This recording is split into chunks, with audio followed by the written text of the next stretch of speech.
Այս պահին, երբ դուք կարդում եք այս նախադասությունը, ձեր մարմինը շարժվում է տիեզերքում 1600 կմ/ժ արագությամբ։ Երկիրը պտտվում է իր առանցքի շուրջ, եւ այդ պտույտը ստեղծում է այն, ինչ մենք անվանում ենք օր։ Բայց ահա ինչ է տեղի ունենում հենց հիմա, այս վայրկյանին։ Այդ պտույտը դանդաղում է։ Ոչ թե մի օրում կամ մի տարում, այլ յուրաքանչյուր վայրկյանում, յուրաքանչյուր շնչառության ընթացքում։ Երկիրը կորցնում է իր պտտման արագությունը, եւ օրը, այս հիմնական, անփոփոխ թվացող միավորը, դառնում է ավելի երկար։ Դուք չեք զգում դա։ Ձեր ժամացույցը չի ցույց տալիս դա, բայց դա տեղի է ունենում։ Հենց հիմա։ Երբ դինոզավրերը թափառում էին երկրի վրա, օրը տևում էր 23 ժամ։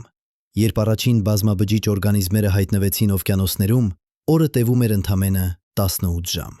Իսկ երբ երկիրը նոր էր ձևավորվել, երբ մեր մոլորակը դեռ հալած քարերի գնդիկ էր, օրը տևում էր ընդամենը 6 ժամ։ Պատկերացրեք, ամբողջ պտույտը, արևածագից արևածագ, 6 ժամում։ Երկինքը փոխվում էր այնքան արագ, որ արևը թվում էր, թե վազում է հորիզոնով։ 1970 թվականին, երբ Ապոլլո 14 առաքելությունը թողեց լուսնի վրա հատուկ հայելիներ լազերային չափումների համար, գիտնականները սկսեցին չափել ճշգրիտ հեռավորությունը երկրից մինչև լուսին։ Յուրաքանչյուր տարի նրանք կրկնում էին չափումը։ Յուրաքանչյուր տարի նրանք նկատում էին նույն տարօրինակ բանը։ Լուսինը հեռանում էր, ոչ թե պատահականորեն, այլ կանոնավոր կերպով։ 3 ցանկալի 6 միլիմետր տարեկան։ Դա թվում է աննշան, բայց երբ դուք հասկանում եք, թե ինչու է դա տեղի ունենում, ամեն ինչ փոխվում է։ Պատկերացրեք երկու պարող, պահած միմյանց ձեռքերը եւ պտտվող։ Եթե մեկը սկսի դանդաղել, երկրորդը կզգա ձգողականություն։ Նրանք կապված են։ Երկիրը եւ լուսինը ապարում են տիեզերքում նմանատիպ պարով, բայց այս պարում երկիրը դանդաղում է եւ լուսինը հեռանում է։ Դրանք միևնույն երևույթի երկու երեսներն են, երկու գործընթացներ, որոնք կապված են անտեսանելի, բայց անխախտ կապով։ Մեխանիզմը կոչվում է ափամերձ շփում։ Լուսինը իր ձգողականությամբ բարձրացնում է երկրի օվկիանոսները։ Մենք տեսնում ենք դա որպես ափամերձ եւ հեղեղ, բայց ջուրը չի շարժվում ակնթարթորեն։ Երբ երկիրը պտտվում է, օվկիանոսները փորձում են հետևել լուսնին, բայց ուշանում են։ Այդ ուշացումը ստեղծում է շփում։ Ջուրը քաշվում է ափերին, շարժվում է օվկիանոսի հատակով եւ այդ շարժումը դանդաղեցնում է երկրի պտույտը։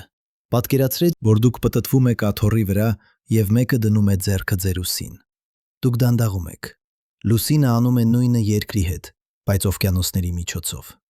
1950 թվականին Հարոլդ Ջեֆրիսը, Քեմբրիջի համալսարանի աստղաֆիզիկոս, հաշվարկեց, որ երկիրը կորցնում է իր պտտման արագությունը մոտավորապես 1 միլիվայրկյան օրական յուրաքանչյուր դար։ Դա թվում է անհավատալի փոքր։ 1 միլիվայրկյան դա 1000-րդ վայրկյանի մասն է, բայց երբ դուք բազմապատկում եք դա միլիոն տարիներով, միլիարդ տարիներով, թվերը դառնում են սարսափելի։ Ժամանակագրական հետազոտությունները հաստատեցին Ջեֆրիսի հաշվարկները անսպասելի կերպով։ Աճող օղակները մարջաններում, շերտերը հնագույն նստվածքներում, նույնիսկ աճի գծերը դինոզավրերի ատամներում, բոլորը պատմում էին նույն պատմությունը։ Անցյալում օրերը ավելի կարճ էին։ 1968 թվականին Ջոն Վելս Ուելսը, Կորնելի համալսարանի պալեոնտոլոգ, ուսումնասիրեց 400 միլիոն տարեկան մարջանների հնաքարացած օղակները։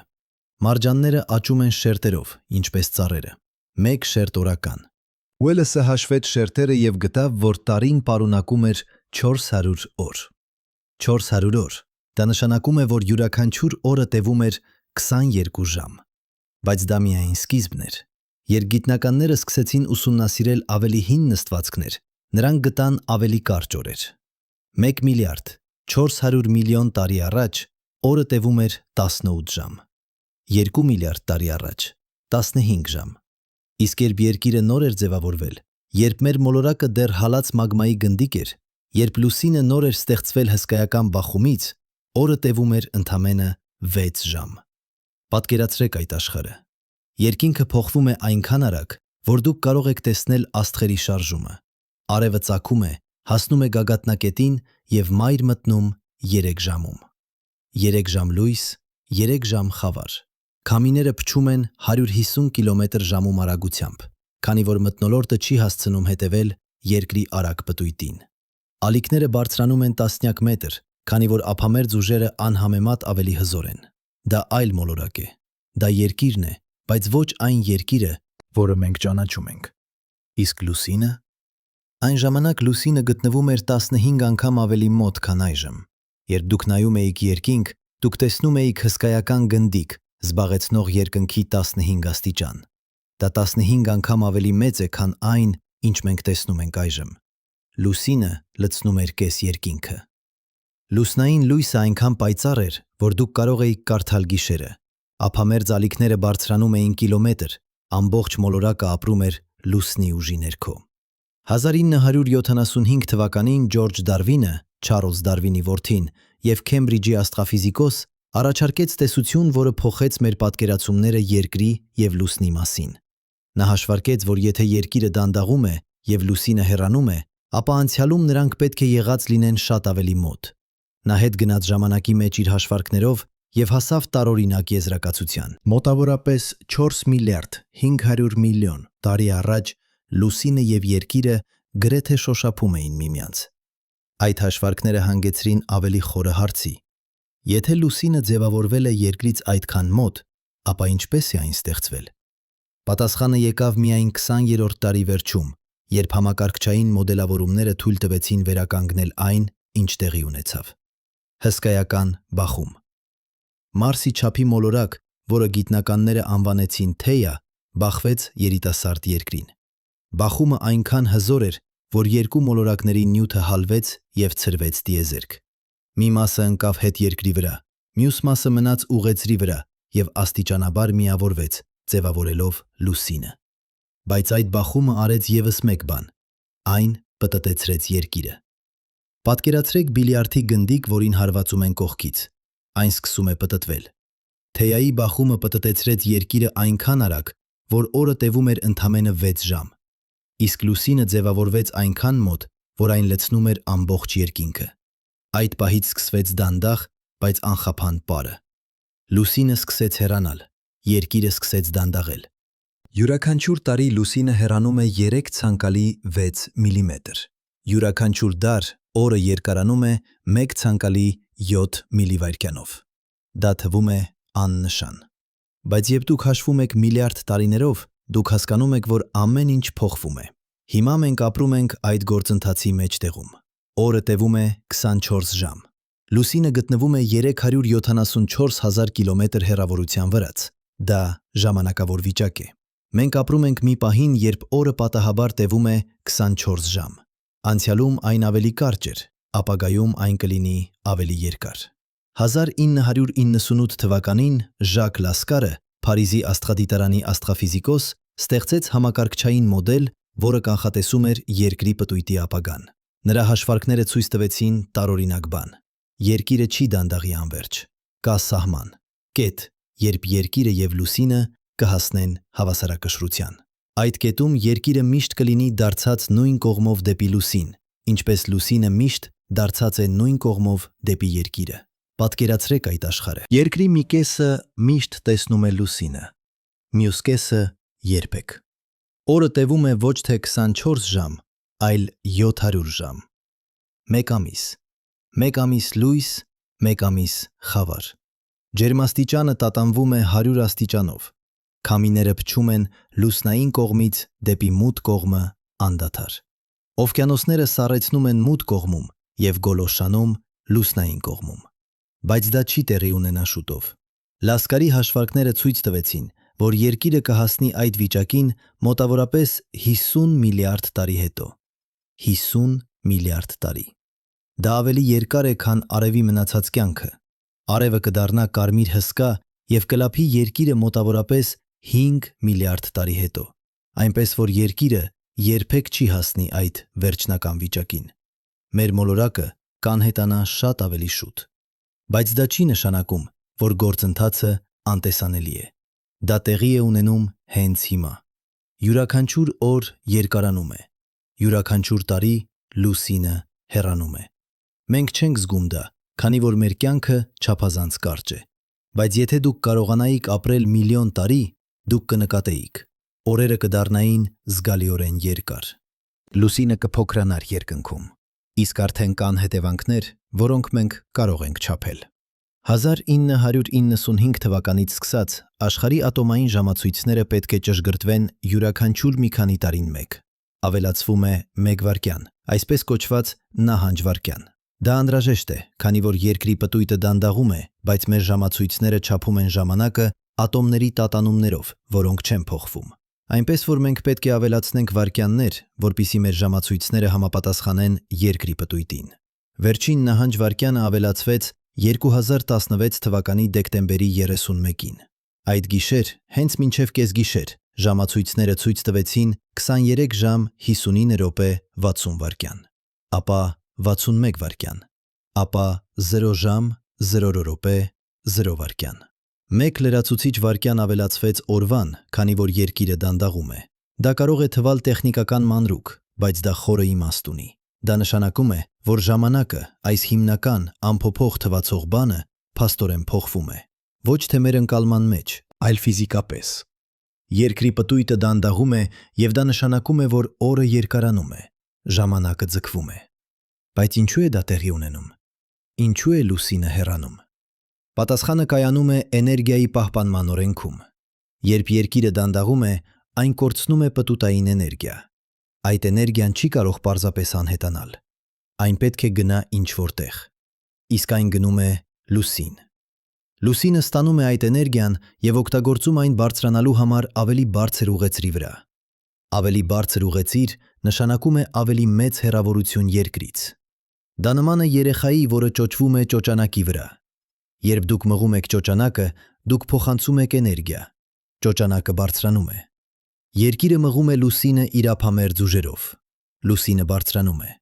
Բայց այդ մղումը պահանջում է էներգիա, եւ այդ էներգիան գալիս է երկրի պտույտից։ Երկիրը դանդաղում է։ 1958 թվականին Հարոլդ Ուրին, Չիկագոյի համալսարանի քիմիկոս եւ Նոբելյան մրցանակակիր, ուսումնասիրեց լուսնի քարերի իզոտոպային կազմը։ Նա գտավ, որ լուսինը եւ երկիրը ունեն գրեթե նույնական քիմիական կազմը։ Դա հաստատեց, որ լուսինը ձևավորվել է երկրից։ Բայց դա նաև ցույց տվեց ավելին։ Իզոտոպների հարաբերակցությունները պատմեցին պատմություն ծայրահեղ ջերմաստիճանների եւ հսկայական էներգիաների մասին։ Պատմություն բախման մասին, որը հալեցրեց երկու մոլորակներ եւ ստեղծեց լուսինը։ Այդ բախումը տեղի ունեցավ մոտավորապես 4 միլիարդ 500 միլիոն տարի առաջ։ Երկիրը նոր էր ձևավորվել, մոլորակը դեռ հալած էր։ Մթնոլորտը բաղկացած էր գոլորշուց եւ ածխաթթու գազից։ Ջերմաստիճանը հասնում էր 1000 աստիճանի։ Իսկ ապա եկավ Թեյան, Մարսի չափի մոլորակ, որը բախվեց երկրին այնպիսի արագությամբ, որ երկու մոլորակները հալվեցին միասին։ Բախումը տևեց ընդամենը մի քանի ժամ, բայց այդ մի քանի ժամերը փոխեցին ամեն ինչ։ Երկրի մի մասը ցրվեց տիեզերք, Թեյայի կորիզը միաձուլվեց երկրի կորիզի հետ, իսկ երկու մոլորակների մանտյաների խիխառնուրդը ցրվեց ուղեցրի վրա։ Այդ նյութը շատ տաք էր, հազարներով աստիճան։ Այն փայլում էր կարմիր եւ նարնջագույն։ Երկինքը լցված էր հալած քարերով։ Աստիճանաբար, ամիսների եւ տարիների ընթացքում այդ նյութը սառեցավ։ Փոքր կտորները միավորվեցին ավելի մեծերի հետ։ Ավելի մեծ կտորները միավորվեցին ավելի մեծերի հետ։ Իսկ մոտավորապես 100 տարի հետո ամբողջ նյութը միավորվել էր մեկ մարմնի մեջ՝ լուսինը։ Այդ ժամանակ լուսինը գտնվում էր ընդամենը 20,000 կիլոմետր երկրից։ 20,000 կիլոմետր դա ավելի քիչ է, քան երկրի շրջագիծը։ Լուսինը այնքան մոտ էր, որ այն լցնում էր կես երկինքը։ Այն այնքան մեծ էր, որ դուք չէիք կարող տեսնել դրա ամբողջ սկավառակը միանգամից։ Դուք պետք է շրջեիք գլուխը, որպեսզի տեսնեիք մի ծայրից մինչև մյուսը։ Իսկ ափամերձ ուժերը։ Այդ ժամանակ ափամերձ ուժերը հերը հազարավոր անգամ ավելի հզոր էին, քան այժմ։ Օվկիանոսները բարձրանում էին կիլոմետր։ Ամբողջ մոլորակը ձգվում էր դեպի լուսին։ Երկրի ձևը փոխվում էր, ձվաձև դառնում։ Մանտյան, հալած քարերի շերտը երկրի ներսում շարժվում էր եւ փխրում։ Ամբողջ մոլորակը ապրում էր լուսնի ուժի ներքո։ Բայց այդ ուժը նաև դանդաղեցնում էր երկիրը։ Յուրաքանչյուր ափամերձ ալիք, յուրաքանչյուր մանտիայի շարժում, յուրաքանչյուր ձգողականություն դեպի լուսին, բոլորը դանդաղեցնում էին երկրի պտույտը։ Իսկ երբ երկիրը դանդաղում էր, լուսինը հեռանում էր։ Դանդաղ, բայց անխափան։ 3 ցանկալի 6 միլիմետր տարեկան, տարեց տարի, միլիոն տարի, միլիարդ տարի։ Հիմա 4 միլիարդ 500 միլիոն տարի հետո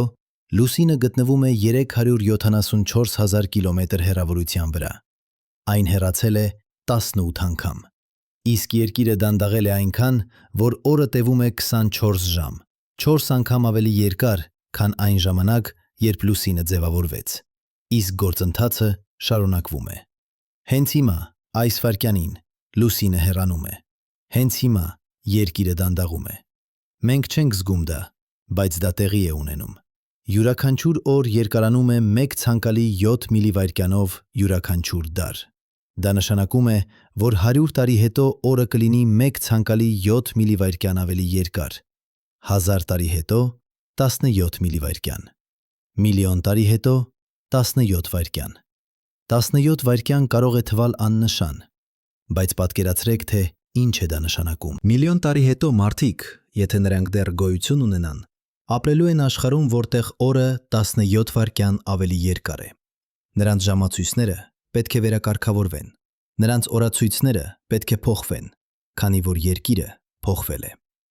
Իսկ 5 միլիարդ տարի հետո, երբ արևը սկսի դառնալ կարմիր հսկա, օրը կտևի մոտավորապես 30 ժամ։ 30 ժամ, դա 6 ժամ ավելի երկար, քան այժմ։ Լուսինը կլինի 50%-ով ավելի հեռու, այն կտեսնվի ավելի փոքր երկնքում,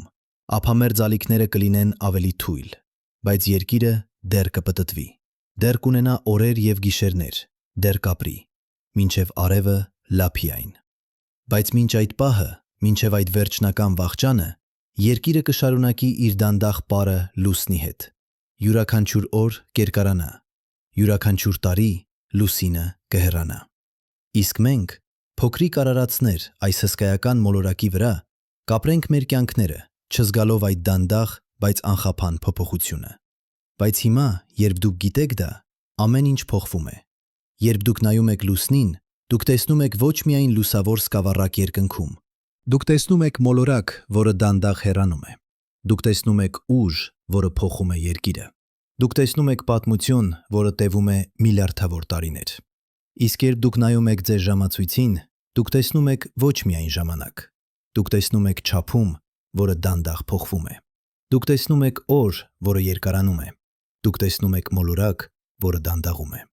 Ինչպես է հնարավոր, որ այսպիսի հիմնական բան, օրվա երկարությունը, փոխվում է։ Ինչպես է հնարավոր, որ ժամանակը ձգվում է։ Պատասխանը կայանում է ֆիզիկայի ամենախորը օրենքներում՝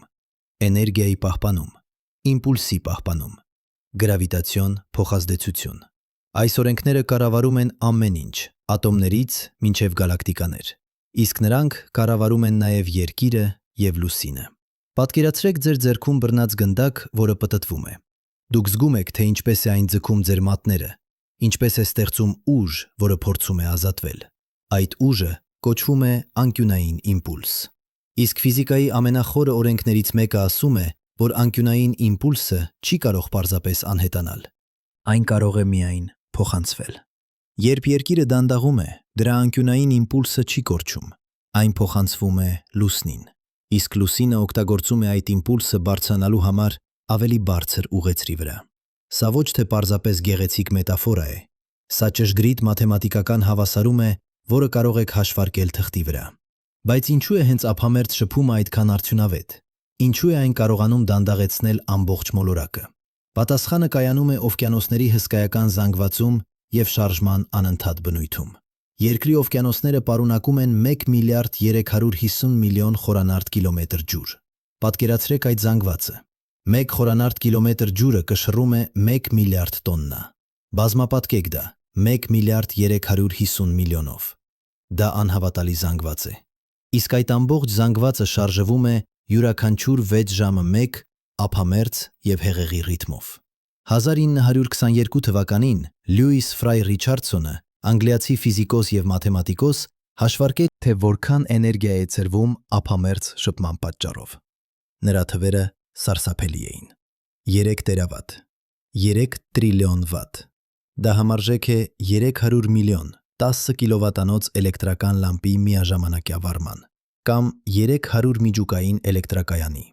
Այս էներգիան ցրվում է ջերմության տեսքով օվկիանոսների հատակում, ափերի շփման մեջ, ջրի շարժման մեջ, իսկ այդ էներգիան գալիս է երկրի պտույտից։ Բայց ափամերձ շփումը ոչ միայն ցրում է էներգիա, այն նաև փոխանցում է իմպուլս։ Պատկերացրեք, որ դուք կանգնած եք պտտվող հարթակի վրա եւ նետում եք գնդակ դեպի արտաքին եզր։ Երբ գնդակը թռչում է, դուք զգում եք, որ հարթակը դանդաղում է։ Դուք փոխանցել եք իմպուլս գնդակին եւ հարթակը կորցրել է իր պտուտային արագությունը։ Նույն բանը տեղի է ունենում երկրի եւ բրուսնի միջև։ Երբ օվկիանոսները բարձրանում են դեպի լուսին, երբ ջուրը շարժվում է դեպի լուսնային կողմը, այդ շարժումը փոխանցում է իմպուլս։ Լուսինը ստանում է այդ իմպուլսը եւ բարձրանում է։ Երկիրը կորցնում է այդ իմպուլսը եւ դանդաղում է։ 1956 թվականին Վալտեր Մունկը, Սկրիպսի օվկիանոսագիտական ինստիտուտի գիտնական, ստեղծեց մանրամասն մոդել ափամերձ էներգիայի ցրման համար։ Նա ցույց տվեց, որ մեծ մասը էներգիայի, մոտավորապես 2 տերավատը, ցրվում է ծանծաղային ծովերում եւ մայրցամաքային դարակների վրա։ Այդտեղ, որտեղ ջուրը ծանծաղ է, որտեղ հատակը մոտ է մակերեսին, ափամերձ ալիքները շփվում են հատակին եւ կորցնում էներգիա։ Պատկերացրեք հսկայական ալիք, որը մտնում է ծանծաղ ծոց։ Ալիքը դանդաղում է, բարձրանում է, բեկվում է։ Ամբողջ այդ շարժումը պահանջում է էներգիա, իսկ այդ էներգիան գալիս է երկրի պտույտից։ Բայց կա նաև ավելի նուրբ մեխանիզմ՝ ափամերձ ռեզոնանս։ Յուրաքանչյուր օվկիանոսային ավազան ունի իր բնական տատանման հաճախականությունը։ Պատկերացրեք լոգարանի մեջ ջուր։ Եթե դուք շարժեք ձեռքը ճիշտ հաճախականությամբ, ալիքները կսկսեն աճել։ Դա ռեզոնանս է։ Նույն բանը տեղի է ունենում օվկիանոսներում։ Երբ լուսնի ափամերձ ուժը համընկնում է լուսնի ուժի հետ, ալիքները կսկսեն աճել։ Դա ռեզոնանս է։ Նույն բանը տեղի է ունենում օվկիանոսներում։ Երբ լուսնի ափամերձ ուժը համընկնում է լուսնի ուժի հետ, ալիքները կսկսեն աճել։ Դա ռեզոնանս է։ Նույն բանը տեղի է ունենում օվկիանոսներում։ Երբ լուսնի ափամերձ ուժը համընկնում է լուսնի ուժի հետ, ալիքները կսկսեն աճել։ Դա ռեզոնանս է։ Նույն բանը տեղի է ունենում օվկիանոսներում, իսկ ավելի բարձր ալիքները նշանակում են ավելի շատ էներգիայի ցրում։ 1978 թվականին Քարլ Վունշը, Յելի համալսարանի երկրաֆիզիկոս, հայտնագործեց, որ Հյուդսոնի ծոցը Կանադայում գտնվում է ափամերձ ռեզոնանսի վիճակում։ Ծոցի բնական տատանման պերիոդը գրեթե ճշգրիտ համընկնում է ափամերձ պերիոդի հետ։ Արդյունքում, այնտեղ ափամերձ ալիքները հասնում են 16 մետր բարձրության։ 16 մետր, դա 5 հարկանի շենքի բարձրությունն է։ Պատկերացրեք օվկիանոսը, որը բարձրանում եւ իջնում է 5 հարկանի շենքի բարձրությամբ յուրաքանչյուր 6 ժամը մեկ։ Այդ հսկայական շարժումը ցրում է անհավատալի քանակությամբ էներգիա, իսկ այդ էներգիան գալիս է երկրի պտույտից։ Բայց Հյուդսոնի ծոցը միայն մեկ օրինակ է։ Ամբողջ աշխարհում կան տասնյակ տեղեր, որտեղ ափամերձ ռեզոնանսը ստեղծում է հսկայական ալիքներ։ Ֆանդի ծոցը Կանադայում, Սևերնի գետը Անգլիայում, Մոն Սեն Միշելի ծոցը Ֆրանսիայում։ Յուրաքանչյուր այդ տեղում օվկիանոսը շարժվում է հսկայական ալիքներով, ուժով։ Յուրաքանչյուր այդ տեղում էներգիան ցրվում է։ Յուրաքանչյուր այդ տեղում երկիրը դանդաղում է։ Իսկ կա նաև մեկ այլ գործոն, որը շատերը չգիտեն։ Երկրի մանտիան, հալած քարերի շերտը կեղևի տակ, նույնպես արձագանքում է ռուսնի ձգողականությանը։ Մենք սովոր ենք մտածել ափամերձ երևույթների մասին որպես օվկիանոսների շարժման, բայց իրականում ամբողջ երկիրը ձգվում է դեպի լուսին։ Լուսին։ Կոշտ քարերը, մանտիան, նույնիսկ կորիզը, ամեն ինչ շարժվում է։ 1965 թվականին Ջեք Օլիվերը, Տնտոլումբիայի համալսարանի երկրաֆիզիկոս, չափեց երկրի կոշտ մասի ափամերձ դեֆորմացիան։ Նա օգտագործեց ճշգրիտ սեյսմոմետրեր եւ հայտնագործեց, որ երկրի մակերեսը բարձրանում եւ իջնում է մոտավորապես 30 սանտիմետր յուրաքանչյուր 12 ժամը մեկ։ 30 սանտիմետր։ Դա թվում է փոքր, բայց երբ դուք հաշվում եք ամբողջ մոլորակի զանգվածը, երբ դուք պատկերացնում եք, որ ամբողջ երկիրը շարժվում է վեր եւ վար, դուք հասկանում եք, թե որքան հսկայական է այդ էներգիան։ Պատկերացրեք, որ դուք կանգնած եք դաշտում։ Ձեր ոտքերի տակ հողը թվում է անշարժ, բայց իրականում այն շարժվում է։ Հենց հիմա, այս վայրկյանին, հողը ձեր ոտքերի տակ բարձրանում է կամ իջնում է։ Դանդաղ, անզգայելի, բայց իրական։ Լուսինը ձգում է երկիրը, եւ երկիրը արձագանքում է։ Ամբողջ մոլորակը շնչում է լուսնի ռիթմով։ Իսկ այդ շնչառությունը նույնպես ցրում է էներգիա։ Երբ քարերը ձգվում են, երբ մանտիան շարժվում է, երբ կորիզը դեֆորմվում է, Այդ ամենը ստեղծում է ներքին շփում։ Շփումը ստեղծում է ջերմություն։ Սփումը ստեղծում է ջերմություն։ Ջերմությունը ցրվում է։ Իսկ այդ էներգիան գալիս է երկրի պտույտից։ Մունկի հաշվարկները ցույց տվեցին, որ մոտավորապես 1 տերավատ էներգիա ցրվում է երկրի կոշտ մասում։ 1 տրիլիոն վատ միայն քարերի շարժումից։ Բայց ահա ամենահետաքրքիրը, այս ամբողջ գործընթացը ինքնակարգավորվող է։ Որքան ավելի արագ է պտտվում երկիրը, այնքան ավելի ուժեղ են ափամերձ ուժերը։ Որքան ավելի ուժեղ են ափամերձ ուժերը, այնքան ավելի շատ էներգիա է ցրվում։ Որքան ավելի շատ էներգիա է ցրվում, այնքան ավելի արագ է դանդաղում երկիրը։ Դա բացասական հետադարձ կապ է։ Համամակարգ, որը ինքնին կարգավորում է իր արագությունը։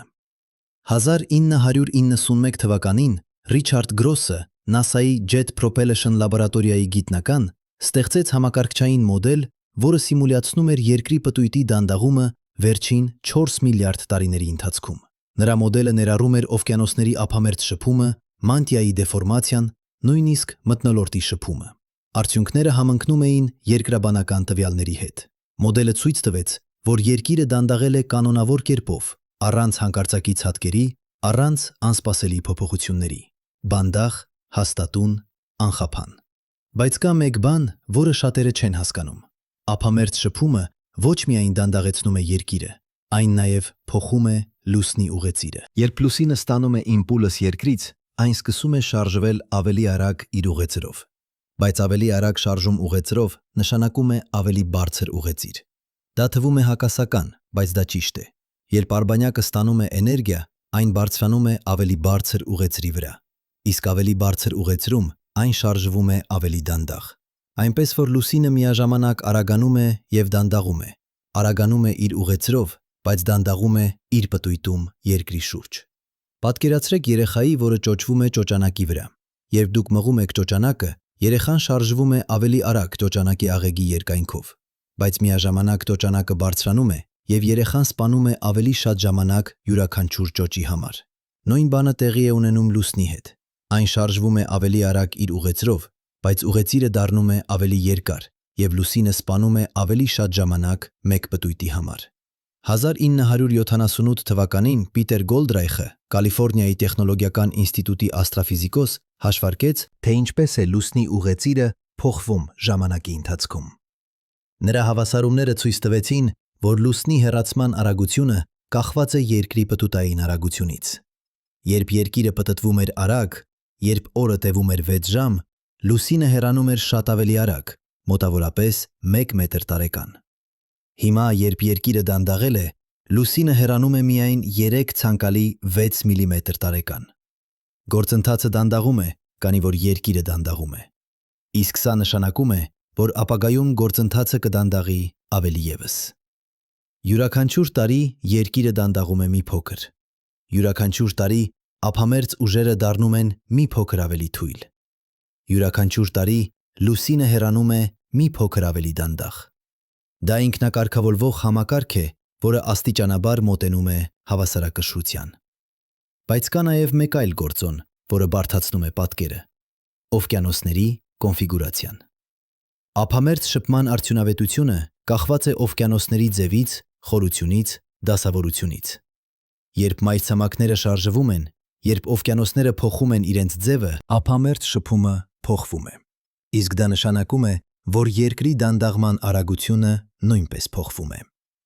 1996 թվականին Ռիչարդ Պելտիերը, Տորոնտոյի համալսարանի երկրաֆիզիկոս, ուսումնասիրեց, թե ինչպես են օվկիանոսների փոփոխությունները ազդում ափամերձ շփման վրա։ Նա հայտնագործեց, որ վերջին սառցադարում, երբ ծովի մակարդակը ցածր էր, երբ մայրցամաքային դարակները բացահայտ էին, ափամերձ շփումը շատ ավելի թույլ էր։ Արդյունքում երկիրը դանդաղում էր ավելի դանդաղ։ Իսկ երբ սառույցները հալվեցին, երբ ծովի մակարդակը բարձրացավ, երբ ծանծաղային ծովերը լցվեցին ջրով, ափամերձ շփումը ուժեղացավ։ Երկիրը սկսեց դանդաղել ավելի արագ։ Սա նշանակում է, որ երկրի դանդաղումը ոչ միայն կախված է լուսնից,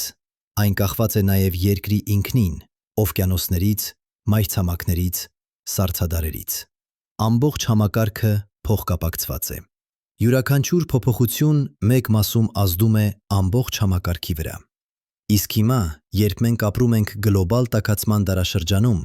երբ սառույցները հալվում են, երբ ծովի մակարդակը բարձրանում է, 1999 թվականին Բենջամին Շանկը, Կոլորադոյի համալսարանի երկրաֆիզիկոս, օգտագործեց արբանյակային տվյալներ, չափելու երկրի պտուտային արագության փոփոխությունները։ Նա հայտնագործեց, որ երկրի պտույտը ոչ միայն դանդաղում է, այն նաև տատանվում է։ Կան կարճաժամկետ տատանումներ, օրերի և շաբաթների ընթացքում, որոնք կապված են մթնոլորտային գործընթացների հետ։ Կան միջնաժամկետ տատանումներ, տարիների և տասնամյակների ընթացքում, որոնք կապված են օվկիանոսային հոսանքների հետ։ Իսկ կա երկարաժամկետ միտում, միլիոնավոր տարիների ընթացքում, որը կապված է ափամերձ շփման հետ։ Պատկերացրեք, որ դուք լսում եք սիմֆոնիա։ Կա հիմնական մեղեդի, դանդաղ, հաստատուն, որը տևում է ամբողջ կատարման ընթացքում։ Բայց կան նաև փոքր տատանումներ, տրելներ, վիբրատոներ։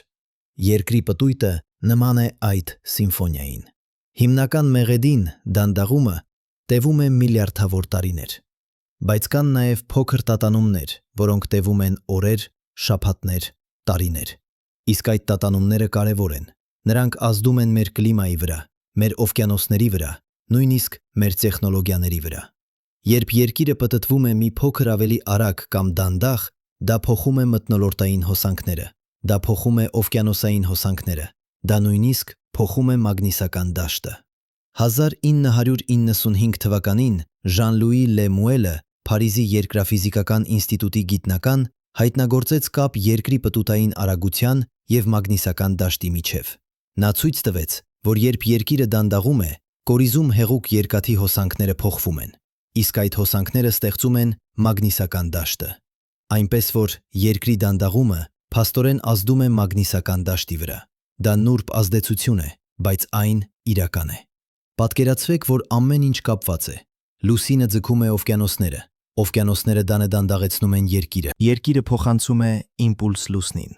Լուսինը հեռանում է։ Երկրի դանդաղումը փոխում է կորիզի հոսանքները։ Կորիզի հոսանքները փոխում են մագնիսական դաշտը։ Մագնիսական դաշտը պաշտպանում է մեզ արևային քամուց։ Արևային քամին ազդում է մթնոլորտի վրա։ Մթնոլորտը ազդում է կլիմայի վրա։ Կլիման ազդում է օվկիանոսների վրա, իսկ օվկիանոսները կրկին ազդում են երկրի պտույտի վրա։ Ամեն ինչ կապված է մեկ հսկայական, ինքնակարգավորվող համակարգում։ Բայց կա մեկ այլ հարց, որը շատերը տանջում է։ Եթե երկիրը դանդաղում է, եթե օրը երկարանում է, ապա ինչու մենք չենք զգում դա։ Ինչու մեր ժամացույցները չեն ցույց տալիս դա։ Պատասխանը պարզ է։ Մեր ժամացույցները չափում են ժամանակը ատոմների տատանումներով, ոչ թե երկրի պտույտով։ Ատոմային ժամացույցը օգտագործում է ցեզիումի ատոմի տատանումները սահմանելու վայրկյանը։ Մեկ վայրկյանը սահմանվում է որպես 9 միլիարդ, մոտավորապես 231 միլիոն 750 հազար ցեզիումի ատոմի տատանում։ Այդ թիվը երբեք չի փոխվում։ Ցեզիումի ատոմը տատանվում է միշտ նույն հաճախականությամբ, բայց երկիրը չի պտտվում միշտ նույն արագությամբ։ Այնպես որ ատոմային ժամանակը և աստղագիտական ժամանակը աստիճանաբար տարբերվում են։ Յուրաքանչյուր մի քանի տարին մեկ այդ տարբերությունը հասնում է 1 վայրկյանի։ Իսկ այն ժամանակ գիտնականները ավելացնում են նահանջ-վայրկյան, համաժամացնելու ատոմային ժամացույցները երկրի պտույտի հետ։ 1976 թվականին միջազգային երկրի պտույտի ծառայությունը սկսեց պաշտոնապես հայտարարել նահանջ-վայրկյանների մասին։ Առաջին նահանջ-վայրկյանը ավելացվեց 1976 թվականի հունիսի 30-ին։ Այդ օրը ժամացույցները ցույց տվեցին 23 ժամամ 59 րոպե 60 վայրկյան, ապա 61 վայրկյան, ապա 0 ժամ 0 րոպե 0 վայրկյան։ Մեկ լրացուցիչ վայրկյան ավելացվեց օրվան։ Այդ պահից սկսած նահանջ-վայրկյանները ավելացվել են 27 անգամ։ Վերջինը 2016 թվականին։ Յուրաքանչյուր անգամ, երբ նահանջ-վայրկյան է ավելացվում, դա հիշեցնում է մեզ, որ երկիրը դանդաղում է։ Դա հիշեցնում է մեզ, որ ժամանակը, այս հիմնական անփոփոխ թվացող բանը, փաստորեն փոխվում է։ Բայց նահանջ-վայրկյանները նաև ստեղծում են խնդիրներ։ Համակարգչային համակարգերը, արբանյակային նավիգացիան, ֆինանսական գործարքները բոլորը հիմնված են ճշգրիտ ժամանակի վրա։ Երբ մեկ լրացուցիչ վայրկյան է ավելացվում, որոշ համակարգեր կարող են խափանվել։ 1998 թվականին նահանջ-վայրկյանը առաջացրեց խնդիրներ ինտերնետի որոշ սերվերներում։ 2012 թվականին Այն առաջացրեց խնդիրներ Reddit-ի և LinkedIn-ի կայքերում։ Համակարգերը չէին սպասում այդ լրացուցիչ վայրկյանին և խափանվեցին։ Այժմ որոշ գիտնականներ առաջարկում են հրաժարվել նահանջ վայրկյաններից։ Նրանք ասում են, որ մենք պետք է թույլ տանք ատոմային ժամանակին և աստղագիտական ժամանակին տարբերվել։ Մենք պետք է թույլ տանք, որ մեր ժամացույցները աստիճանաբար անհամաժամանվեն Երկրի պտույտի հետ։ Բայց այդ նշանակում է, որ հազարավոր տարիներ հետո կեսօր, երբ արևը գագաթնակետում է, կլինի ժամացույցով 1 ժամ կամ 2 ժամ։ Դա տարօրինակ է, բայց դա կարող է լինել ավելի պրակտիկ, քան անընդհատ ավելացնել նահանջ վայրկյաններ։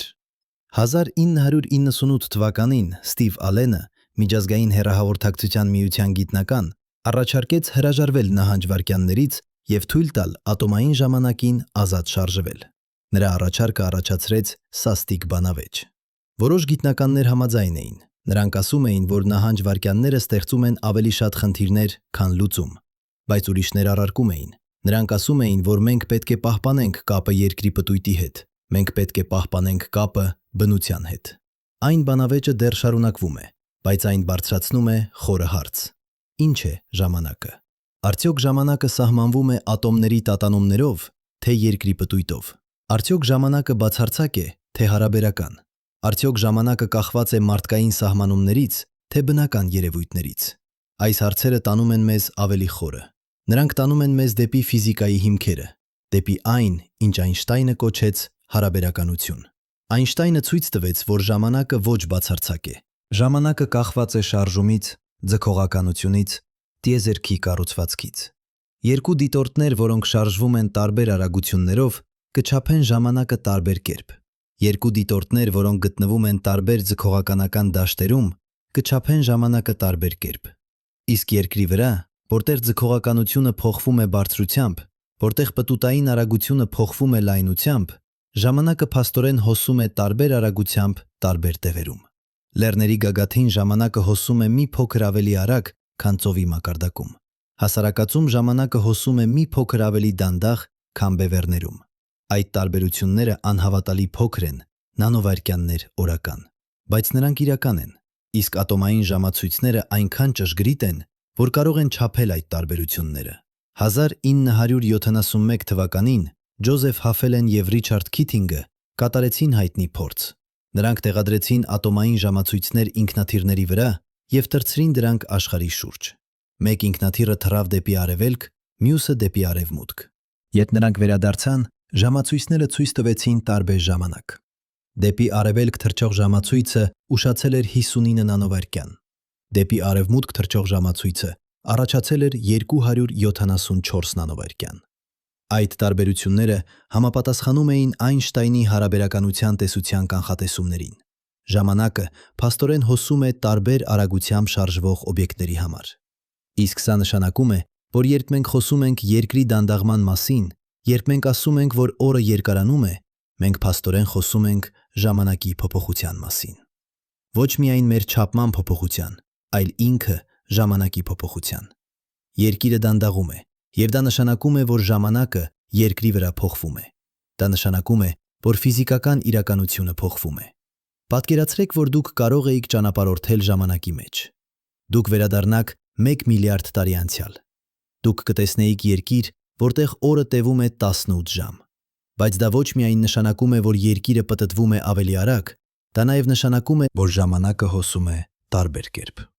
Ֆիզիկական գործընթացները տեղի են ունենում տարբեր ռիթմով, ամեն ինչ ապրում է տարբեր տեմպով։ Իսկ սա բերում է մեզ դեպի ամենախորը հարցը. ինչ է ժամանակը իրականում։ Արդյոք ժամանակը ինչ-որ բացարձակ, անփոփոխ բան է, որը հոսում է անկախ ամեն ինչից,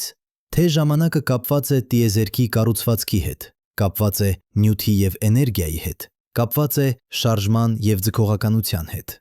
Ժամանակակից ֆիզիկան ասում է, որ ժամանակը կապված է։ Ժամանակը մաս է տիեզերքի կառուցվածքի։ Այնշտայնը ցույց տվեց, որ ժամանակը և տարածությունը փաստորեն մեկ բան են՝ տարածաժամանակ։ Իսկ տարածաժամանակը կորում է և ձգվում է նյութի և էներգիայի ազդեցությամբ։ Երբ Երկիրը դանդաղում է, երբ օրը երկարանում է, տարածաժամանակը փոխվում է։ Ոչ շատ, բայց փոխվում է։ Բայց եկեք հիմա դադար տանք և նայենք ավելի լայն։ Երկիրը դանդաղում է, լուսինը հեռանում է, օրը երկարանում է։ Այս ամենը տեղի է ունենում հենց հիմա, այս վայրկյանին։ Բայց երկիրը եւ լուսինը միակ համակարգը չեն տիեզերքում, որտեղ այս պարը տեղի է ունենում։ Փաստորեն այն, ինչ տեղի է ունենում մեր մոլորակի հետ, տեղի է ունենում ամենուր։ Յուրաքանչյուր մոլորակ, որն ունի արբանյակ, ապրում է նույն գործընթացը։ Յուրաքանչյուր արբանյակ դանդաղեցնում է իր մոլորակը։ Յուրաքանչյուր մոլորակ փոխանցում է իր էներգիան իր արբանյակին։ Պատկերացրեք Մարսը։ Մարսն ունի երկու փոքրիկ արբանյակ՝ Ֆոբոսը եւ Դեյմոսը։ Բայց Ֆոբոսը գտնվում է այնքան մոտ Մարսին, որ այն շարժվում է հակառակ ուղղությամբ, քան Երկիրը եւ Լուսինը։ Ֆոբոսը չի հեռանում Մարսից, այն մոտենում է։ Յուրաքանչյուր տարի Ֆոբոսը իջնում է մոտավորապես 1 ցանկալի 8 մետր ավելի ցածր։ Ինչու՞։ Քանի որ Ֆոբոսը շարժվում է ավելի արագ, քան Մարսը, պտտվում է։ Երբ արբանյակը շարժվում է ավելի արագ, քան մոլորակի պտույտը, ափամերձ ուժերը գործում են հակառակ ուղղությամբ։ Նրանք դանդաղեցնում են արբանյակը եւ արագացնում մոլորակը։ Արդյունքում արբանյակը կորցնում է բարձրություն եւ իջնում է։ 1959 թվականին Բորիս Շարպլեսը, նավալ աստղադիտարանի աստղագետ, հաշվարկեց Ֆոբոսի ապագան։ Նրա հաշվարկները ցույց տվեցին սարսափելի բան։ Ֆոբոսը իջնում է։ Յուրաքանչյուր տարի այն մոտենում է Մարսին, իսկ մոտավորապես 50 միլիոն տարի հետո Ֆոբոսը կհասնի Ռոշի սահմանին, այն հեռավորությանը, որտեղ ձգողականական ուժերը կքանդեն արբանյակը։ Ֆոբոսը կբեկվի հազարավոր կտորների։ Այդ կտորները կընկնեն Մարսի վրա կամ կձևավորեն օղակ Մարսի շուրջ։ Մարսը կունենա օղակներ, ինչպես Սատուրնը։ Պատկերացրեք այդ տեսարանը։ Մարսի երկինքը լցված փոքրիկ լուսնիկներով, հազարավոր կտորներ, որոնք պտտվում են մոլորակի շուրջ։ Որոշները փայլում են արևի լույսում, ուրիշները ընկնում են մթնոլորտ, ստեղծելով հրավառ գծեր։ Մարսը դառնում է օղակավոր մոլորակ, բայց այդ օղակները ժամանակավոր են։ Աստիճանաբար, միլիոնավոր տարիների ընթացքում բոլոր կտորները կընկնեն Մարսի վրա, իսկ Մարսը կմնա առանց արբանյակի։ Իսկ հիմա պատկերացրեք Պլուտոնը եւ Ղարոնը։ Ղարոնը Պլուտոնի ամենամեծ արբանյակն է, բայց Ղարոնը այնքան մեծ է, գրեթե կես Պլուտոնի չափ, որ գիտնականները հաճախ անվանում են դրանք կրկնակի մոլորակ։ Պլուտոնը եւ Ղարոնը ապրում են տիեզերքում, միշտ դարձած նույն կողմերով միմյանց դեպի։ Նրանք արդեն հասել են ափամերձ կողման։ Պլուտոնի օրը տևում է 6 ցանկալի 4 երկրային օր։ Ղարոնի ուղեծրային պերիոդը նույնպես 6 ցանկալի 4 երկրային օր։ Նրանք սինխրոնացված են։ Նրանք հասել են հավասարակշռության։ 1978 թվականին Ջեյմս Քրիստին, նավալ աստղադիտարանի աստղագետ, հայտնագործեց Ղարոնը։ Նա նկատեց փոքրիկ բլթակ Պլուտոնի լուսանկարներում։ Այդ բլթակը շարժվում էր, այն պտտվում էր Պլուտոնի շուրջ։ Բայց երբ Քրիստին հաշվարկեց ուղեծիրը, նա հայտնագործեց տարօրինակ բան։ Ղարոնը միշտ գտնվում էր Պլուտոնի նույն կողմում, երբեք չէ շարժվում երկնքում։ Դա նշանակում էր, որ Պլուտոնը միշտ դարձած էր նույն կողմով դեպի Ղարոն։ Նրանք կողպված էին։ Սա է Երկրի եւ Լուսնի ապագան։ Միլիարդավոր տարիներ հետո, երբ Երկիրը դանդաղի բավականաչափ, երբ Լուսինը հեռանա բավականաչափ, նրանք կհասնեն նույն վիճակին։ Երկիրը միշտ կլինի դարձած նույն կողմով դեպի Լուսին։ Լուսինը միշտ կկախվի երկնքի նույն կետում։ Երկրի մի կեսը միշտ կտեսնի Լուսինը, մյուս կեսը երբեք։ Բայց ինչպես արդեն ասացինք, դա երբեք չի տեղի ունենա։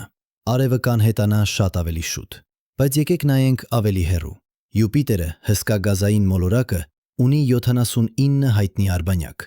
Ամենամեծները՝ Իոն, Եվրոպան, Գանիմեդը եւ Կալիստոն, կոչվում են Գալիլեի արբանյակներ։ Նրանք այնքան մեծ են, որ Գալիլեո Գալիլեյը կարողացավ տեսնել դրանք իր պարզ հեռադիտակով 1610 թվականին։ Իսկ այդ արբանյակները նույնպես ազդում են Յուպիտերի վրա։ Նրանք դանդաղեցնում են Յուպիտերի պտույտը։ Բայց Յուպիտերը այնքան հսկայական է, այնքան զանգվածային, որ այդ ազդեցությունը շատ ավելի թույլ է, քան Լուսնի ազդեցությունը Երկրի վրա։ 1998 թվականին Ժերալդ Շուբերտը, Կալիֆոռնիայի համալսարանի երկրաֆիզիկոս, հաշվարկեց ափամերձ շփումը Յուպիտերի համակարգում։ Նա հայտնագործեց, որ Իոն, ամենամոտ մեծ արբանյակը, ապրում է անհավատալի ափամերձ ուժերի ներքո։ Յուպիտերի ձգողականությունը ձգում է Իոն այնքան ուժեղ, որ արբանյակի մակերեսը բարձրանում եւ իջնում է մոտավորապես 100 մետր։ 100 մետր դա 30 հարկանի շենքի բարձրությունն է։ Պատկերացրեք, որ ամբողջ աշխարհը բարձրանում եւ իջնում է 30 հարկանիշ շենքի բարձրությամբ յուրաքանչյուր մի քանի ժամը մեկ։ Այդ հսկայական դեֆորմացիան ստեղծում է անհավատալի ջերմություն Իոյի ներսում։ Քարերը շփվում են միմյանց, հալվում են, վերածվում են մագմայի։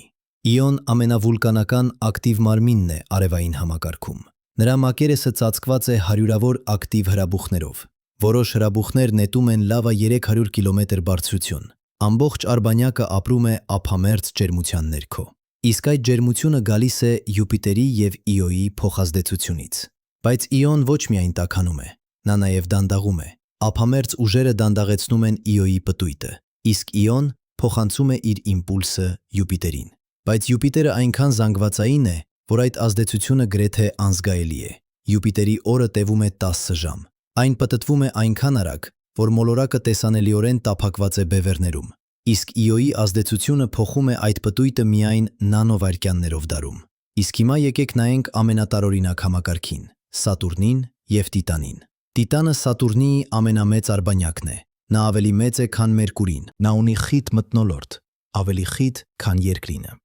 Նա ունի հեղուկ մեթանի լճեր եւ գետեր։ Տիտանը միակ արբանյակն է արևային համակարգում, որն ունի էական մթնոլորտ, իսկ այդ մթնոլորտը ստեղծում է ափամերձ շփում։ 1998 թվականին Ռալֆ Լորենցը, Ջոնս Հոփքինսի համալսարանի մոլորակագետ, հաշվարկեց ափամերձ շփում։ Շփումը Տիտանի մթնոլորտում։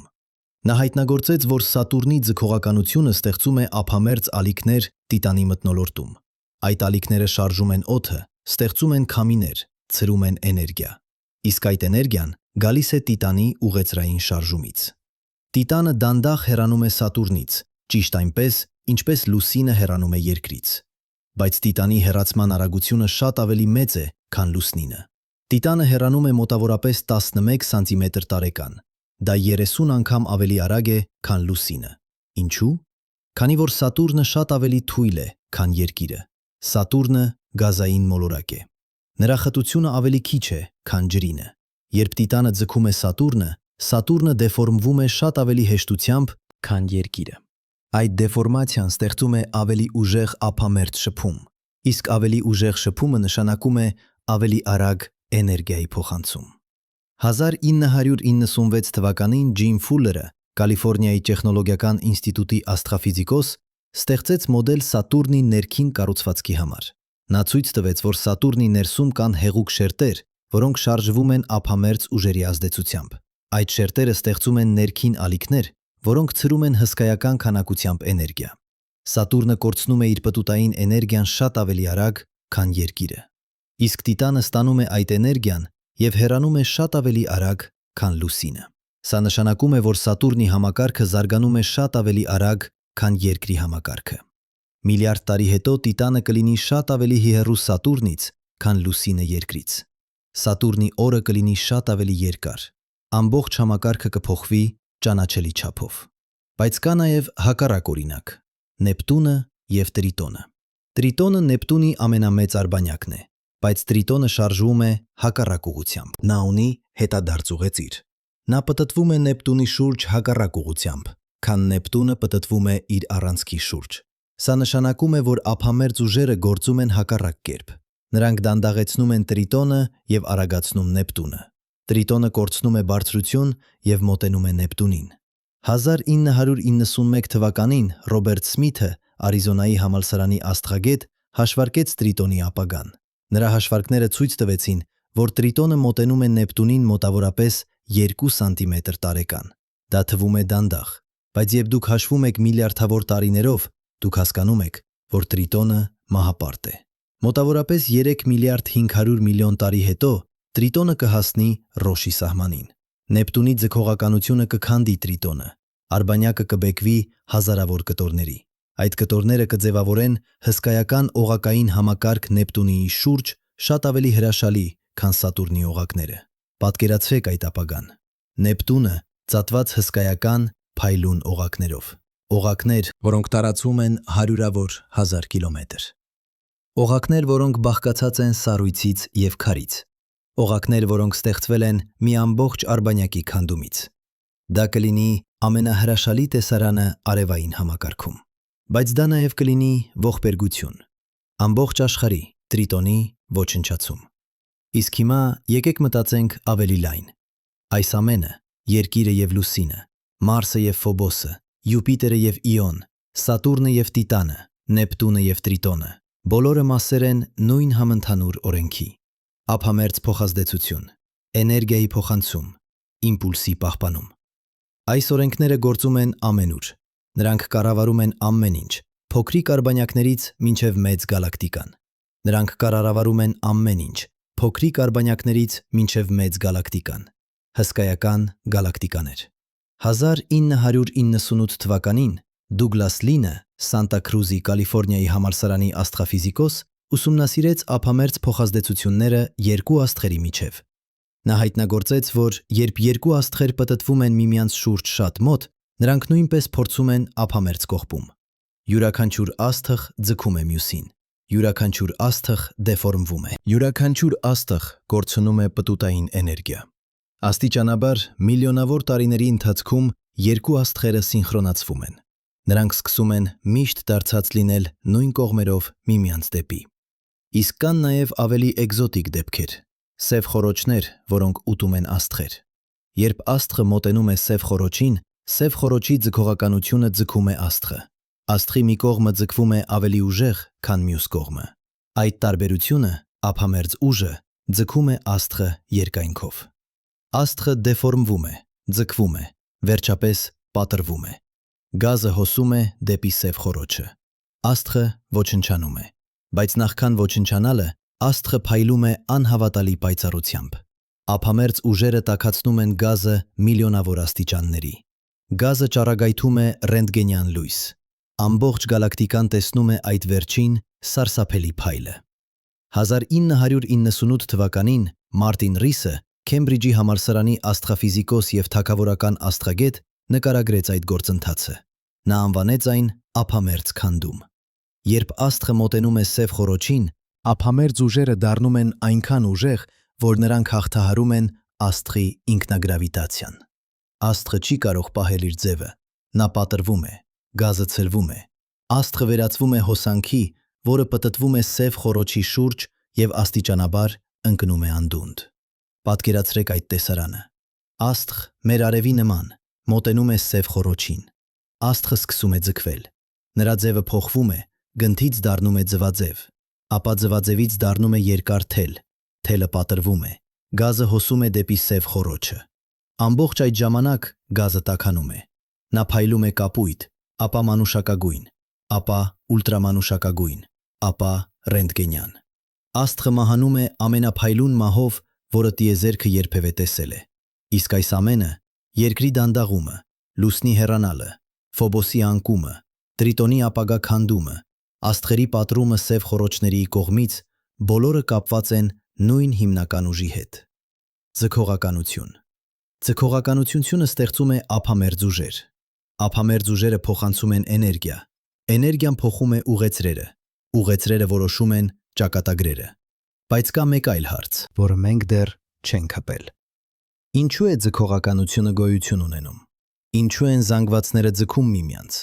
Ինչու է տիեզերքը կառուցված այնպես, որ յուրաքանչյուր մասնիկ ազդում է յուրաքանչյուր այլ մասնիկի վրա։ Նյուտոնը նկարագրեց ձգողականությունը որպես ուժ։ Նա ասաց, որ յուրաքանչյուր զանգված ձգում է յուրաքանչյուր այլ զանգված ուժով, որը համաչափ է զանգվածների արտադրյալին և հակադարձ համաչափ է հեռավորության քառակուսուն։ Այդ հավասարումը աշխատում է։ Այն կանխատեսում է մոլորակների շարժումները, արբանյակների ուղեցրերը, նույնիսկ գալակտիկաների պարը։ Բայց այն չի բացատրում, թե ինչու է ձգողականությունը գոյություն ունենում։ Այնշտայնը գնաց ավելի խորը։ Նա ասաց, որ ձգողականությունը ոչ թե ուժ է, այլ տարածաժամանակի կորություն։ Զանգվածները կորում են տարածաժամանակը իրենց շուրջ։ Այդ կորությունը փոխում է ուղիները, որոնցով շարժվում են օբյեկտները։ Մենք տեսնում ենք այդ փոփոխությունը որպես ձգողականություն։ Բայց իրականում օբյեկտները պարզապես հետևում են կորած տարածաժամանակի կորերին։ 1915 թվականին Այնշտայնը հրապարակեց իր ընդհանուր հարաբերականության տեսությունը։ Այդ տեսությունը փոխեց ամեն ինչ։ Այն ցույց տվեց, որ ձգողականությունը և ժամանակը կապված են, որ զանգվածը կորում է ոչ միայն տարածությունը, այլև ժամանակը, որ ժամանակը հոսում է ավելի դանդաղ ուժեղ ձգողականական դաշտերում, որ ամեն ինչ, տարածությունը, ժամանակը, նյութը, էներգիան մասեր են մեկ միասնական կառուցվածքի, իսկ այդ կառուցվածքը դինամիկ է, այն փոխվում է։ Երբ երկիրը դանդաղում է, երբ լուսինը հեռանում է, տարածաժամանակը փոխվում է, ոչ շատ, բայց փոխվում է։ Երկրի շուրջ տարածաժամանակի կորությունը փոքր-ինչ փոխվում է, ժամանակի հոսքը փոքր-ինչ փոխվում է, ամեն ինչ կապված է։ 1959 թվականին Ռոբերտ Դիկկեն և Ռոբերտ Բրանսը, Պրինսթոնի համալսարանի ֆիզիկոսներ, առաջարկեցին փորձ ստուգելու Այնշտայնի տեսությունը։ Նրանք ասացին, որ եթե ձգողականությունը կորում է տարածաժամանակը, ապա ժամանակը պետք է հոսի տարբեր արագությամբ, տարբեր բարձրություններում, ավելի բարձր բարձրությունում, բարձր բարձրությունում։ Որտեղ ձգողականությունը ավելի թույլ է, ժամանակը պետք է հոսի ավելի արագ։ Ավելի ցածր բարձրությունում, որտեղ ձգողականությունը ավելի ուժեղ է, ժամանակը պետք է հոսի ավելի դանդաղ։ 1961 թվականին Ռոբերտ Փաունդը և Գլեն Ռեպկան, Հարվարդի համալսարանի ֆիզիկոսներ, կատարեցին այդ փորձը։ Նրանք տեղադրեցին ատոմային ժամացույց Հարվարդի համալսարանի աշտարակի ստորին և վերին հարկերում։ Բարձրության տարբերությունը ընդամենը 22 ցանկալի 5 մետր էր։ Բայց ատոմային ժամացույցները այնքան ճշգրիտ էին, որ նրանք կարողացան չափել տարբերությունը։ Վերին հարկում ժամացույցը շարժվում էր ավելի արագ։ Տարբերությունը ընդամենը մի քանի նանովարկյան օրական էր, բայց այն համապատասխանում էր Այնշտայնի կանխատեսումներին։ Սա նշանակում է, որ ժամանակը փաստորեն հոսում է տարբեր արագությամբ տարբեր տեղերում։ Լեռների գագաթին ժամանակը հոսում է ավելի արագ, քան ծովի մակարդակում։ Ձեր գլխում ժամանակը հոսում է ավելի արագ, քան ձեր ոտքերում։ Տարբերությունը անհավատալի փոքր է, բայց այն իրական է։ Իսկ այն նշանակում է, որ ժամանակը ոչ բացարձակ է։ Ժամանակը կախված է տեղից, շարժումից, ձգողականությունից։ Իսկ երբ երկիրը դանդաղում է, երբ օրը երկարանում է, դա փաստորեն փոխում է ժամանակի հոսքը երկրի վրա։ Ոչ շատ։ Տարբերությունը չափելի է միայն ամենաճշգրիտ ատոմային ժամացույցներով, բայց այն իրական է։ Երկրի դանդաղումը փոխում է տարածաժամանակի կառուցվածքը, փոխում է ֆիզիկական իրականությունը։ Պատկերացրեք, որ դուք կարող էիք տեսնել տարածաժամանակը։ Դուք կտեսնեիք երկիրը պատված անտեսանելի ցանցով։ Այդ ցանցը կորած է երկրի զանգվածի կողմից։ Լուսինը շարժվում է այդ ցանցով։ Օվկիանոսները բարձրանում են այդ ցանցի կորերով։ Իսկ երբ երկիրը դանդաղում է, ցանցը փոքր-ինչ փոխվում է։ Կորերը փոքր-ինչ հարթվում են։ Ամեն ինչ փոքր-ինչ տեղաշարժվում է։ 1995 թվականին Ջոզեֆ Թեյլորը և Ռասել Հալսը ստացան Նոբելյան մրցանակ ֆիզիկայի բնագավառում։ Նրանք հայտնագործել էին երկու նեյտրոնային աստղ, որոնք պտտվում էին միմյանց շուրջ։ Այդ աստղերը շարժվում էին այնքան արագ և այնքան մոտ միմյանց, որ նրանք ստեղծում էին ձգողականական ալիքներ։ Այդ ալիքները տարածվում էին տիեզերքով լույսի արագությամբ։ Իսկ երբ ալիքները հեռանում էին, նրանք տանում էին էներգիա։ Երկու աստղերը կորցնում էին էներգիա և մոտենում էին միմյանց։ Նրանց ուղեծիրը փոքրանում էր։ Թեյլորը և Հալսը չափեցին այդ փոքրացումը։ Նրանք հայտնագործեցին, որ երկու աստղերը մոտենում էին միմյանց ճիշտ այն արագությամբ, որը կանխատեսում էր Այնշտայնի տեսությունը։ Դա առաջին անուղղակի ապացույցն էր ձգողականական ալիքների գոյության։ Դա ցույց տվեց, որ տարածաժամանակը կարող է տատանվել, կարող է ալիքներ ստեղծել, կարող է տանել էներգիա։ Իսկ 1995 թվականից հետո գիտնականները սկսեցին կառուցել ավելի զգայուն սարքեր, ուղղակիորեն հայտնագործելու ձգողականական ալիքները։ 1998 թվականին գործարկվեց LIGO լազերային ինտերֆերոմետրային ձգողականական ալիքային աստղադիտարանը։ Երկու հսկայական սարք, մեկը Վաշինգտոնում, մյուսը Լուիզիանայում։ Յուրաքանչյուրը ունի 2-4 կիլոմետր երկարությամբ թունել, դասավորված L տառի ձևով։ Լազերային ճառագայթները անցնում են այդ թունելներով և արտացոլվում են հայելիներից։ Երբ ձգողականական ալիք անցնում է, այն փոքր-ինչ փոխում է թունելների երկարությունը։ Մեկ թունելը դառնում է փոքր-ինչ ավելի երկար, մյուսը փոքր-ինչ ավելի կարճ։ Լազերային ճառագայթները անհամաժամանվում են, իսկ այդ անհամաժամանումը հայտնաբերվում է։ 1995 թվականից մինչև 2015 թվականը LIGO-ն չգտավ ոչինչ։ 20 տարի սպասում, 20 տարի լռություն։ Բայց 2015 թվականի սեպտեմբերի 14-ին ժամը 5 ժամ 51 րոպե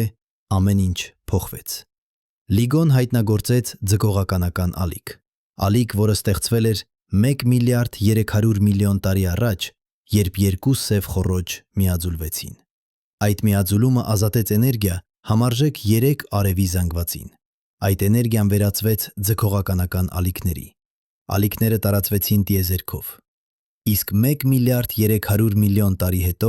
նրանք հասան Երկրին։ Երբ ալիքը անցավ Երկրով, այն փոխեց ամեն ինչ։ Տարածությունը ձգվեց և սեղմվեց։ LIGO-ի թունելները փոխեցին իրենց երկարությունը։ Փոփոխությունը անհավատալի փոքր էր՝ 1/1000 պրոտոնի տրամագծի, բայց LIGO-ն այնքան զգայուն էր, որ այն հայտնագործեց այդ փոփոխությունը։ Մարդկությունը առաջին անգամ ուղղակիորեն հայտնագործեց ձգողականական ալիք։ Առաջին անգամ մենք լսեցինք տարածաժամանակի երգը։ Այդ օրվանից սկսած LIGO-ն հայտնագործել է տասնյակ ձգողականական ալիքներ, սև խոռոչների միաձուլումներ, նեյտրոնային աստղերի բախումներ, տիեզերքի ամենաբռնկուն իրադարձություններ։ Յուրաքանչյուր հայտնագործում պատմում է պատմություն զանգվածների, էներգիաների, տարածաժամանակի մասին, պատմություն տիեզերքի մասին։ Իսկ այս ամենը՝ Երկրի դանդաղումը, լուսնի հեռանալը, ափամերձ ուժերը, ձգողականական ալիքները, բոլորը մասեր են նույն մեծ պատմության։ Պատմություն տիեզերքի մասին, որը շարժվում է, փոխվում է, զարգանում է։ Տիեզերք, որտեղ ամեն ինչ կապված է, որտեղ յուրաքանչյուր մասնիկ ազդում է յուրաքանչյուր այլ մասնիկի վրա, որտեղ ժամանակը և տարածությունը փաստորեն մեկ բան են, որտեղ անցյալը, ներկան և ապագան հյուսված են մեկ անբաժանելի կառուցվածքի մեջ։ Երբ դուք նայում եք լուսնին, դուք տեսնում եք ոչ միայն արբանյակ, դուք տեսնում եք պատմություն։ Պատմություն, որը սկսվել է 4 միլիարդ 500 միլիոն տարի առաջ հսկայական բախումով։ Պատմություն, որը շարունակվում է հենց հիմա, այս վայրկյանին, երբ լուսինը դանդաղ հեռանում է։ Պատմություն, որը կտևի ևս միլիարդավոր տարիներ, մինչև արևը լափի Երկիրը։ Իսկ երբ դուք նայում եք ձեր ժամացույցին, դուք տեսնում եք ոչ միայն ժամանակ, դուք տեսնում եք չափում, որը կապված է տիեզերքի կառուցվածքի հետ։ Չափում, որը փոխվում է, երբ Երկիրը դանդաղում է։ Չափում, որը կախված է ատոմների տատանումներից, Երկրի պտույտից, տարածաժամանակի կորությունից։ Ամեն ինչ կապված է, փոքրից մինչև մեծ, ատոմներից մինչև գալակտիկաներ, վայրկյաններից մինչև միլիարդավոր տարիներ։ Իսկ մենք, փոքրիկ արարածներ այս հսկայական տիեզերքում, ապրում ենք այդ կապերի մեջ։ Մենք մաս ենք այդ պատմության, մենք մաս ենք այդ պարի։ Երկիրը դանդաղում է, լուսինը հեռանում է, օրը երկարանում է, ժամանակը փոխվում է։ Իսկ մենք ապրում ենք այդ փոփոխության մեջ։ Մենք ապրում ենք պահում, երբ մեր մոլորակը դանդաղ, բայց անխափան փոխվում է։ Երբ ամենահիմնական բանը, օրվա երկարությունը, փաստորեն փոխվում է։ Իսկ դա նշանակում է, որ ոչինչ հավերժ չէ, ոչինչ անփոփոխ չէ։ Նույնիսկ այնպիսի հիմնական բաները, ինչպիսիք են օրը, գիշերը, լուսնի դիրքը երկնքում, բոլորը փոխվում են։ Դանդաղ, անզգայելի, բայց անխափան։ Տիեզերքը շարժվում է, ժամանակը հոսում է։ Իսկ մենք ապրում ենք այդ հոսքի մեջ։ Իսկ հիմա եկեք խոսենք այն մասին, ինչի մասին շատերը չեն ուզում խոսել՝ սկեպտիցիզմի մասին, կասկածների մասին։ Քանի որ երբ դուք լսում եք այս ամենը, Երկիրը դանդաղում է, օրը երկարանում է, ժամանակը փոխվում է, մի մասը ձեզանից անխուսափելիորեն մտածում է, սա հնչում է ինչպես գիտաֆանտաստիկա, սա հնչում է ինչպես պսևդոգիտություն։ Ինչպես կարող եմ իմանալ, որ սա ճիշտ է։ Ես հասկանում եմ ձեզ։ Ես կատարյալ հասկանում եմ, թե ինչի մասին եք մտածում, քանի որ այս ամենը իսկապես հնչում է անհավատալի։ Մոլորակ, որը դանդաղում է, արբանյակ, որը հեռանում է, օր, որը երկարանում է, ժամանակ, որը փոխվում է։ Սա հնչում է ինչպես ֆիլմի սցենար, ոչ թե գիտական փաստ։ Բայց ահա ինչն է տարբերում գիտությունը պսևդոգիտությունից։ Ապացույցները, չափումները, կանխատեսումները։ Գիտությունը չի ասում «Հավատացեք ինձ, քանի որ ես այդպես եմ ասում»։ Գիտությունը ասում է 1970 թվականին, երբ Ապոլլո 14 առաքելությունը թողեց հայելիներ լուսնի վրա, այդ հայելիները ոչ թե պարզապես դեկորատիվ էին, նրանք ճշգրիտ գիտական սարքեր էին։ Յուրաքանչյուր հայելի բաղկացած էր 100 փոքրիկ պրիզմաներից, դասավորված 10 սանտիմետր քառակուսի վահանակի վրա։ Այդ պրիզմաները նախագծված էին արտացոլելու լազերային ճառագայթները ճիշտ այն ուղղությամբ, որտեղից նրանք եկել էին։ Գիտնականները երկրի վրա ուղարկում են լազերային ճառագայթ դեպի լուսին։ Ճառագայթը ճանապարհորդում է 374 հազար կիլոմետր։ Այն հարվածում է հայելուն։ Հայելին արտացոլում է այն։ Ճառագայթը վերադառնում է երկիր։ Ամբողջ ճանապարհորդությունը տևում է մոտավորապես 2 ցանկալի 5 վայրկյան։ Իսկ գիտնականները չափում են այդ ժամանակը անհավատալի ճշգրտությամբ, մինչև պիկովայրկյան։ Պիկովայրկյան դա տրիլիոններորդ վայրկյանի մասն է։ Պատկերացրեք այդ ճշգրտությունը։ Դուք չափում եք ժամանակը, որը պահանջվում է լույսին, ճանապարհորդելու երկրից մինչև լուսին և հետ։ Ճշգրտությամբ, որը 1000 անգամ ավելի փոքր է, քան մարդու աչքի թարթումը։ Այդ ճշգրտությունը թույլ է տալիս չափել լուսնի հեռավորությունը միլիմետրային ճշգրտությամբ։ Իսկ երբ դուք կրկնում եք այդ չափումը տարեց տարի, դուք տեսնում եք օրինաչափություն։ Յուրաքանչյուր տարի հեռավորությունը մեծանում է 3 ցանկալի 6 միլիմետրով։ Ոչ 3 միլիմետր, ոչ 4 միլիմետր, ճիշտ 3 ցանկալի 6 միլիմետր։ Տարեց տարի, տասնամյակներ շարունակ։ Օրինաչափությունը անխախտ է։ Բայց թերևս դուք մտածում եք, 1955 թվականին Լուիս Էսենը և Ջեք Փարին, բրիտանական ազգային ֆիզիկական լաբորատորիայի գիտնականներ, ստեղծեցին առաջին ցեզիումային ատոմային ժամացույց։ Այդ ժամացույցը չափում էր ժամանակը ցեզիումի ատոմների տատանումներով։ 1 վայրկյանը սահմանվեց որպես 9 միլիարդ, մոտավորապես 231 միլիոն 750 հազար տատանում։ Այդ սահմանումը ոչ կամայական է։ Ցեզիումի ատոմը տատանվում է միշտ նույն հաճախականությամբ։ Միշտ։ Անկախ ջերմաստիճանից, ճնշումից, մագնիսական դաշտից։ Ցեզիումի ատոմը ամենակայուն ժամացույցն է բնության մեջ։ Իսկ ժամանակակից ատոմային ժամացույցները այնքան ճշգրիտ են, որ նրանք կորցնում կամ ստանում են միայն 1 վայրկյան յուրաքանչյուր 30 միլիոն տարին մեկ։ 30 միլիոն տարի։ Պատկերացրեք այդ ճշգրտությունը։ Եթե դուք գործարկեիք ատոմային ժամացույց այն ժամանակ, երբ դինոզավրերը անհետացան, 65 միլիոն տարի առաջ, այն հիմա կտարբերվեր իրական ժամանակից ընդամենը 2 վայրկյանով։ Իսկ երբ դուք համեմատում եք ատոմային ժամացույցները Երկրի պտույտի հետ, դուք տեսնում եք տարբերություն։ Երկրի պտույտը դանդաղում է։ Ոչ շատ, 1 միլիվայրկյան յուրաքանչյուր դար, բայց ատոմային ժամացույցները այնքան ճշգրիտ են, որ նրանք հայտնաբերում են այդ տարբերությունը։ Յուրաքանչյուր մի քանի տարին մեկ տարբերությունը հասնում է 1 վայրկյանի։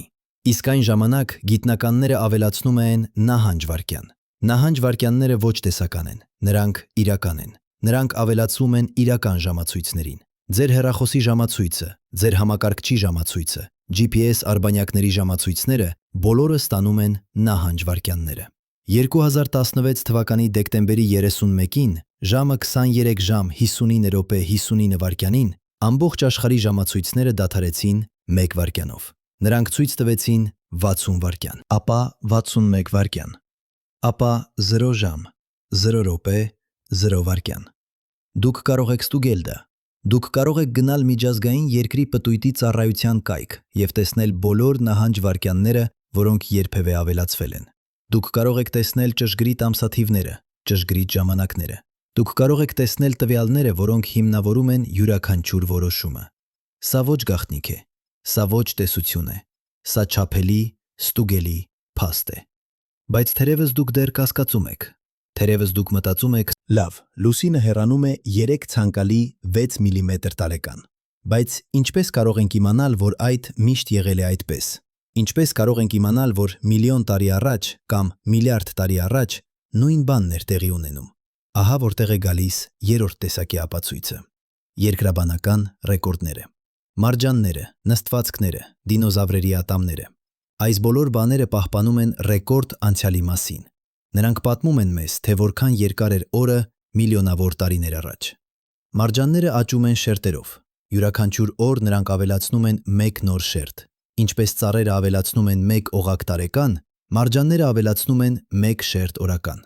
Իսկ երբ դուք ուսումնասիրում եք հնաքարացած մարջանները, երբ դուք հաշվում եք շերտերը, դուք կարող եք պարզել, թե քանի օր էր տարում։ 1968 թվականին Ջոն Վելսը ուսումնասիրեց 400 միլիոն տարեկան մարջանների հնաքարացած օղակները։ Նա հաշվեց շերտերը 1 տարվա աճի համար։ Նա գտավ 400 շերտ, 400 օր տարում։ Դա նշանակում է, որ յուրաքանչյուր օրը տևում էր 22 ժամ։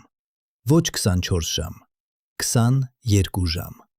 Բայց թերևս դուք մտածում եք, մեկ ուսումնասիրություն, մեկ գիտնական, ինչպես կարող ենք վստահել դրան։ Ահա որտեղ է գալիս գիտության ուժը, կրկնելիությունը։ Այլ գիտնականները կրկնեցին Վելսի աշխատանքը։ Նրանք ուսումնասիրեցին այլ մարջաններ, այլ տարիքներից, այլ վայրերից, իսկ նրանք գտան նույն օրինաչափությունը։ 1975 թվականին Ջորջ Վիլյամսը ուսումնասիրեց 350 միլիոն տարեկան մարջաններ։ Նա գտավ 410 օր տարում։ 1981 թվականին Քրիստոֆեր Սկրուտոնը ուսումնասիրեց 500 միլիոն տարեկան մարջաններ։ Նա գտավ 420 օր տարում։ Յուրաքանչյուր ուսումնասիրություն հաստատում էր նույն օրինաչափությունը։ Որքան ավելի հին է մարջանը, այնքան ավելի շատ օրեր է տարում։ Որքան ավելի շատ օրեր է տարում, այնքան ավելի կարճ է յուրաքանչյուր օրը։ Իսկ մարջանները միակ ապացույցը չեն։ Նստվածքները նույնպես պահպանում են ռեկորդ։ Ափամերձ նստվածքները շերտեր, որոնք ձևավորվում են ափամերձ ալիքների ազդեցությամբ։ Յուրաքանչյուր ափամերձ ցիկլ թողնում է 1 շերտ։ 2 ափամերձ ցիկլ օրական, 1 բարձր ափամերձ, 1 ցածր ափամերձ։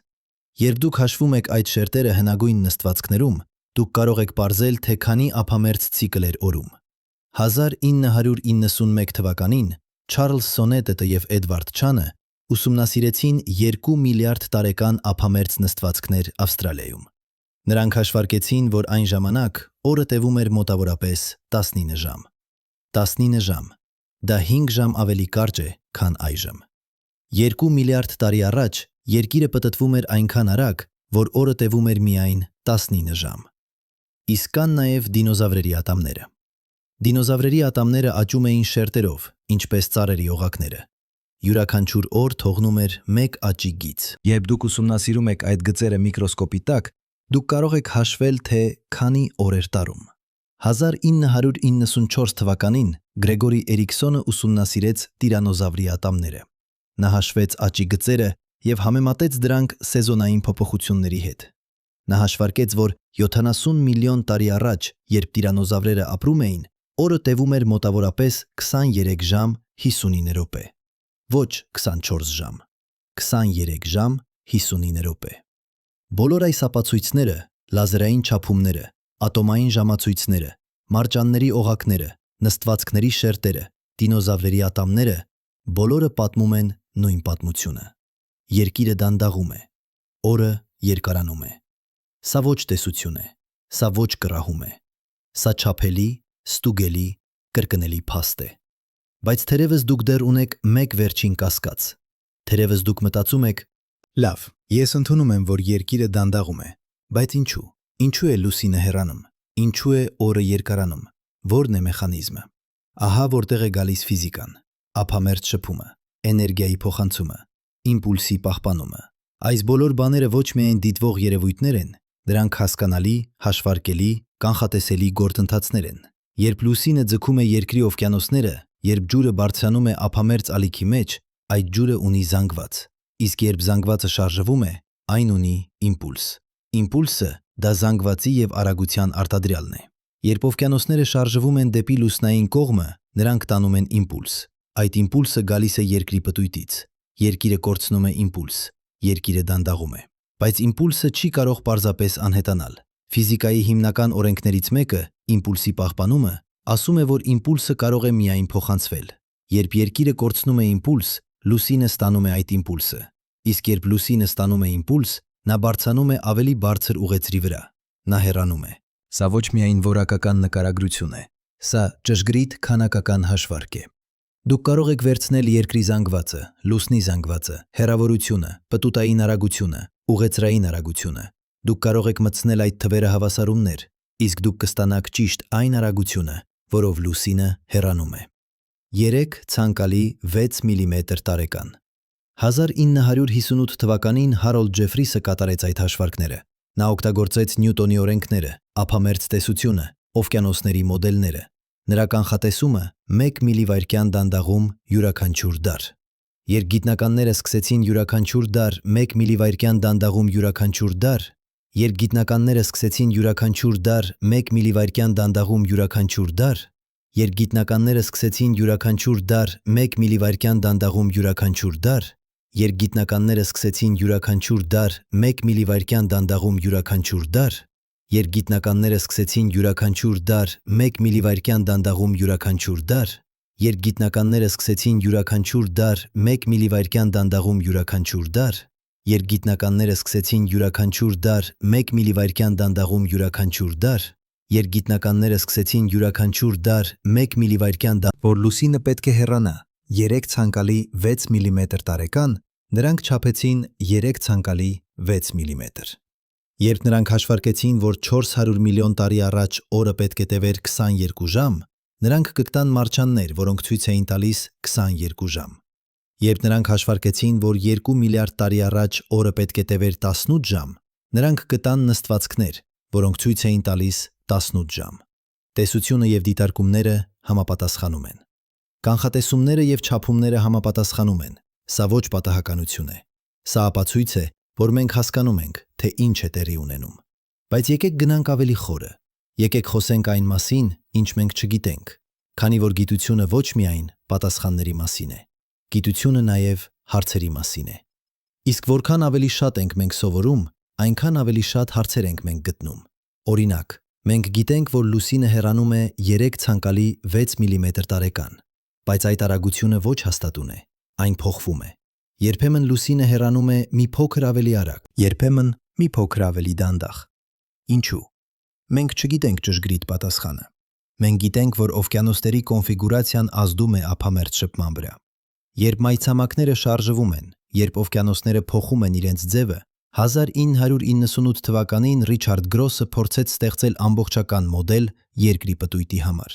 Նա ներառեց օվկիանոսների ափամերձ շփումը, մանտիայի դեֆորմացիան, մթնոլորտի շփումը, սառցադարերի հալումը, նույնիսկ երկրաշարժերի ազդեցությունը։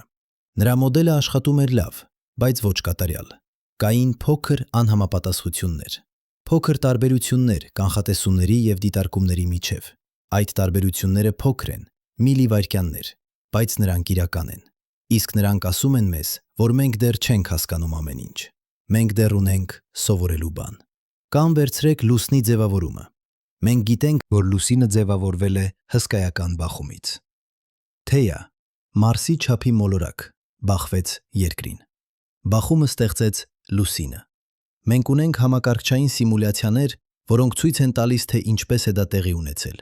Սիմուլյացիաները աշխատում են լավ։ Նրանք վերարտադրում են լուսնի զանգվածը, կազմը, ուղեծիրը, բայց կան մանրամասներ, որոնք դեռ անհասկանալի են։ Օրինակ, լուսինը եւ Երկիրը ունեն գրեթե նույնական իզոտոպային կազմ։ Դա նշանակում է, որ նրանք ձևավորվել են նույն նյութից։ Բայց եթե թեյան էր տարբեր մոլորակ, եթե նա ձևավորվել էր արևային համակարգի տարբեր մասում, ինչու է նրա կազմը նույնը, ինչ Երկրինը։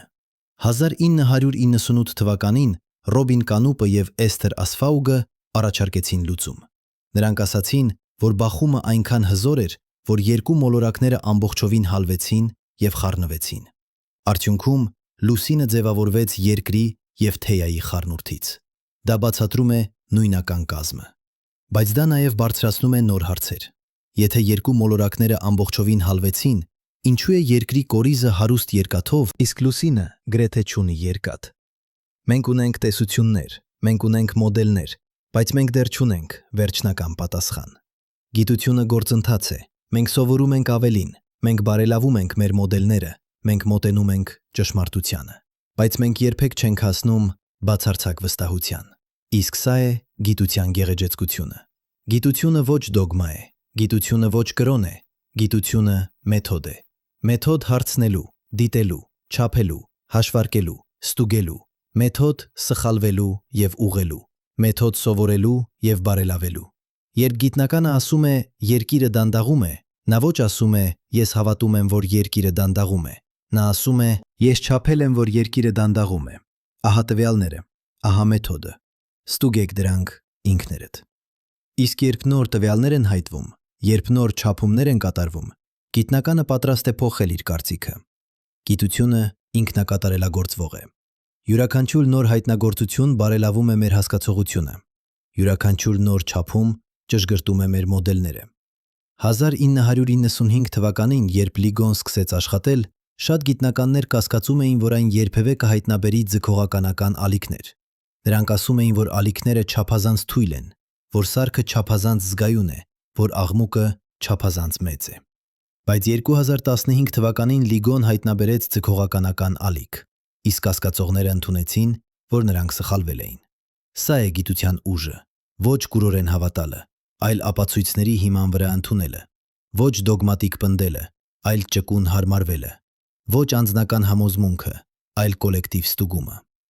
Իսկ հիմա, երբ մենք խոսում ենք երկրի դանդաղման մասին, մենք խոսում ենք ոչ հավատքի մասին։ Մենք խոսում ենք չափումների մասին։ Լազերային հեռաչափություն, ճշգրտությամբ միլիմետր, ատոմային ժամացույցներ, ճշգրտությամբ նանովայրկյան, երկրաբանական ռեկորդներ, տարածվող միլիարդավոր տարիներ, ֆիզիկական տեսություններ, կանխատեսող դիտարկումները։ Բոլոր այս ապացույցները համաձայն են, բոլոր այս մեթոդները հաստատում են միմյանց։ Սա ոչ մեկ ուսումնասիրություն է, սա ոչ մեկ գիտնական է, սա հազարավոր ուսումնասիրություններ են, հարյուրավոր գիտնականներ, տասնամյակներ հետազոտության, իսկ արդյունքը անվիճելի է։ Երկիրը դանդաղում է, լուսինը հեռանում է, օրը երկարանում է, ժամանակը փոխվում է։ Սա ոչ տեսություն է, սա ոչ կռահում է, սա փաստ է։ Բայց ահա ամենահետաքրքիրը։ Այս փաստը ոչ միայն պատմում է մեզ անցյալի մասին, այն նաև պատմում է մեզ ապագայի մասին։ Քանի որ եթե երկիրը դանդաղում է հիմա, եթե այն դանդաղել է անցյալում, ապա այն կշարունակի դանդաղել ապագայում։ Մենք կարող ենք հաշվարկել, թե ինչ կլինի։ 1000 տարի հետո օրը կլինի 17 վայրկյան ավելի երկար։ 17 վայրկյան։ Դա թվում է աննշան։ Բայց պատկերացրեք, թե ինչ է դա նշանակում։ Մարդիկ, եթե նրանք դեռ գոյություն ունենան, ապրելու են աշխարհում, որտեղ օրը 17 վայրկյան ավելի երկար է։ Նրանց ժամացույցները պետք է վերակարգավորվեն։ Նրանց օրացույցները պետք է փոխվեն։ 10,000 տարի հետո օրը կլինի 2 րոպե ավելի երկար։ 100,000 տարի հետո 20 րոպե։ Միլիոն տարի հետո 3 ժամ։ 3 ժամ։ Դա նշանակում է, որ օրը կտևի 27 ժամ։ Արևածագը կլինի ավելի ուշ։ Արևամուտը կլինի ավելի ուշ։ Ամբողջ կյանքի ռիթմը կփոխվի։ 10 միլիոն տարի հետո օրը կտևի 30 ժամ։ 100 միլիոն տարի հետո 40 ժամ։ Միլիարդ տարի հետո 50 ժամ։ 50 ժամ, դա ավելի քան 2 ներկայիս օր։ Պատկերացրեք աշխարհ, որտեղ օրը տևում է 2 օր, որտեղ արևը մնում է երկնքում 25 ժամ, որտեղ գիշերը տևում է 25 ժամ, բայց դա երբեք չի տեղի ունենա։ Քանի որ 5 միլիարդ տարի հետո արևը կդառնա կարմիր հսկա, նա կմեծանա և կլափի Մերկուրին, ապա Վեներան, ապա Երկիրը, մեր մոլորակը կհալվի, օվկիանոսները կգոլոշանան, մթնոլորտը կցրվի, Երկիրը կվերածվի հալած քարերի գնդիկի, իսկ ապա արևը կլափի այն։ Այնպես որ Երկիրը երբեք չի հասնի այն վիճակին, երբ օրը տևում է 50 ժամ։ Երբեք չի հասնի այն վիճակին, երբ Երկիրը միշտ դարձած է նույն կողմով դեպի լուսին։ Մեր մոլորակի պատմությունը կավարտվի շատ ավելի շուտ, բայց մինչև այդ պահը, մինչև այդ վերջնական վախճանը, Երկիրը կշարունակի իր դանդաղ պարը լուսնի հետ։ Յուրաքանչյուր օր կերկարանա։ Յուրաքանչյուր տարի լուսինը կհեռանա։ Յուրաքանչյուր դար կավելացվի նահանջ վայրկյան։ Գործընթացը կշարունակվի, անխափան, անխուսափելի, չափելի։ Իսկ մենք, փոքրիկ արարածներ այս հսկայական մոլորակի վրա, կապրենք մեր կյանքները չզգալով այդ դանդաղ, բայց անխափան փոփոխությունը։ Մենք կապրենք մեր օրերը, որոնք դանդաղ երկարանում են։ Մենք կնայենք լուսնին, որը դանդաղ հեռանում է։ Մենք կչափենք ժամանակը, որը դանդաղ փոխվում է։ Բայց հիմա, երբ դուք գիտեք դա, ամեն ինչ փոխվում է։ Երբ դուք նայում եք լուսնին, դուք տեսնում եք ոչ միայն լուսավոր սկավառառակ երկնքում, դուք տեսնում եք մոլորակ, որը դանդաղ հեռանում է։ Դուք տեսնում եք ուժ, որը փոխում է Երկիրը։ Դուք տեսնում եք պատմություն, որը տևում է միլիարդավոր տարիներ։ Դուք տեսնում եք ապագա, որը կգա։ Իսկ երբ դուք նայում եք ձեր ժամացույցին, դուք տեսնում եք ոչ միայն ժամանակ, դուք տեսնում եք չափում, որը դանդաղ փոխվում է։ Դուք տեսնում եք օր, որը երկարանում է։ Դուք տեսնում եք մոլորակ, որը դանդաղում է։ Դուք տեսնում եք տիեզերք, որը շարժվում է։ Ամեն ինչ կապված է, ամեն ինչ փոխվում է, ամեն ինչ չափելի է։ Իսկ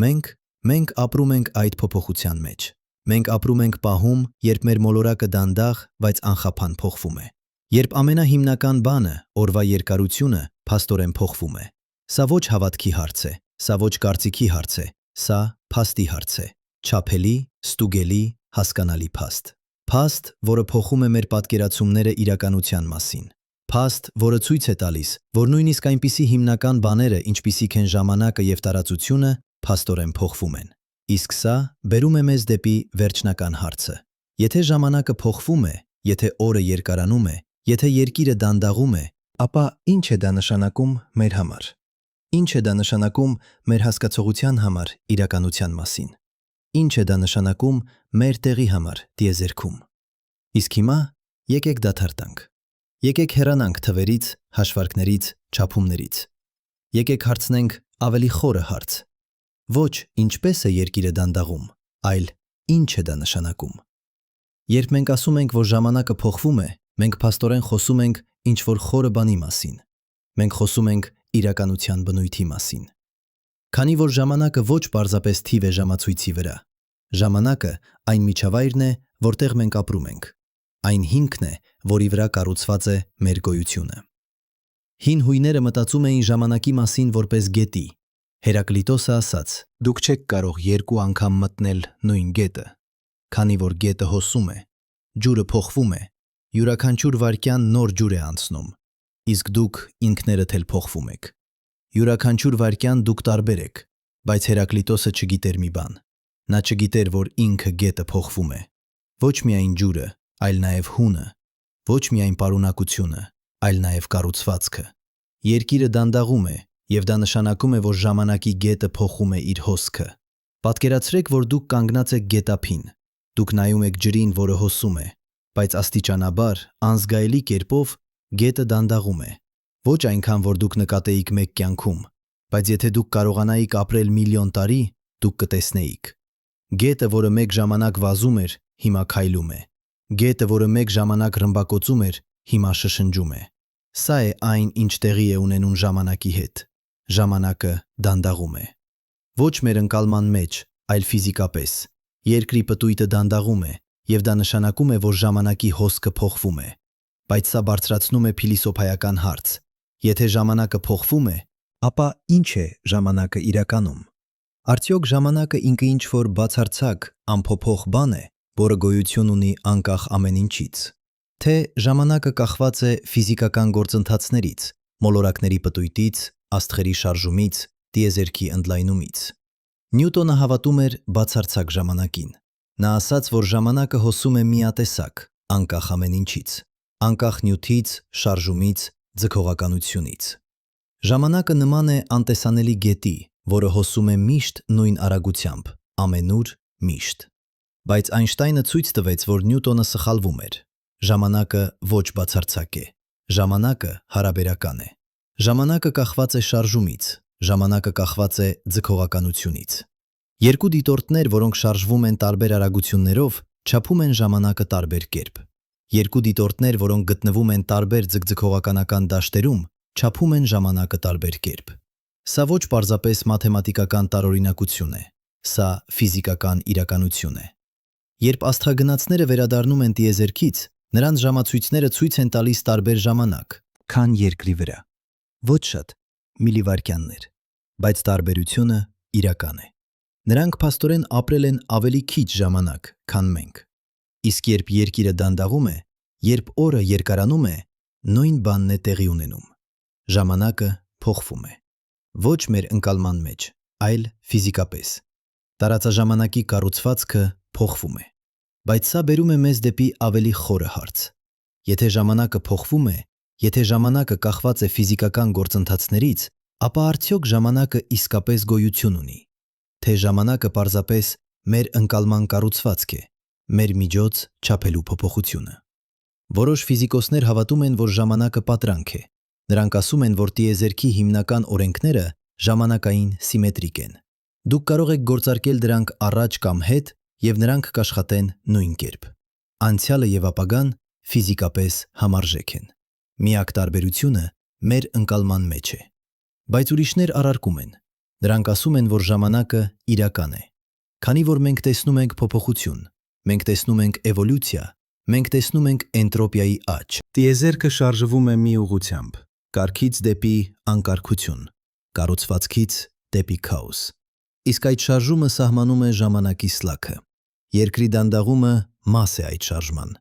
Երկիրը կորցնում է էներգիա։ Պտուտային էներգիան փոխանցվում է լուսնին։ Լուսինը հեռանում է, համակարգը շարժվում է դեպի ավելի ցածր էներգիայի վիճակ, դեպի ավելի մեծ էնտրոպիա, դեպի ավելի մեծ անկարգություն։ Բայց սա ոչ վատ բան է, սա պարզապես բնության ճանապարհն է։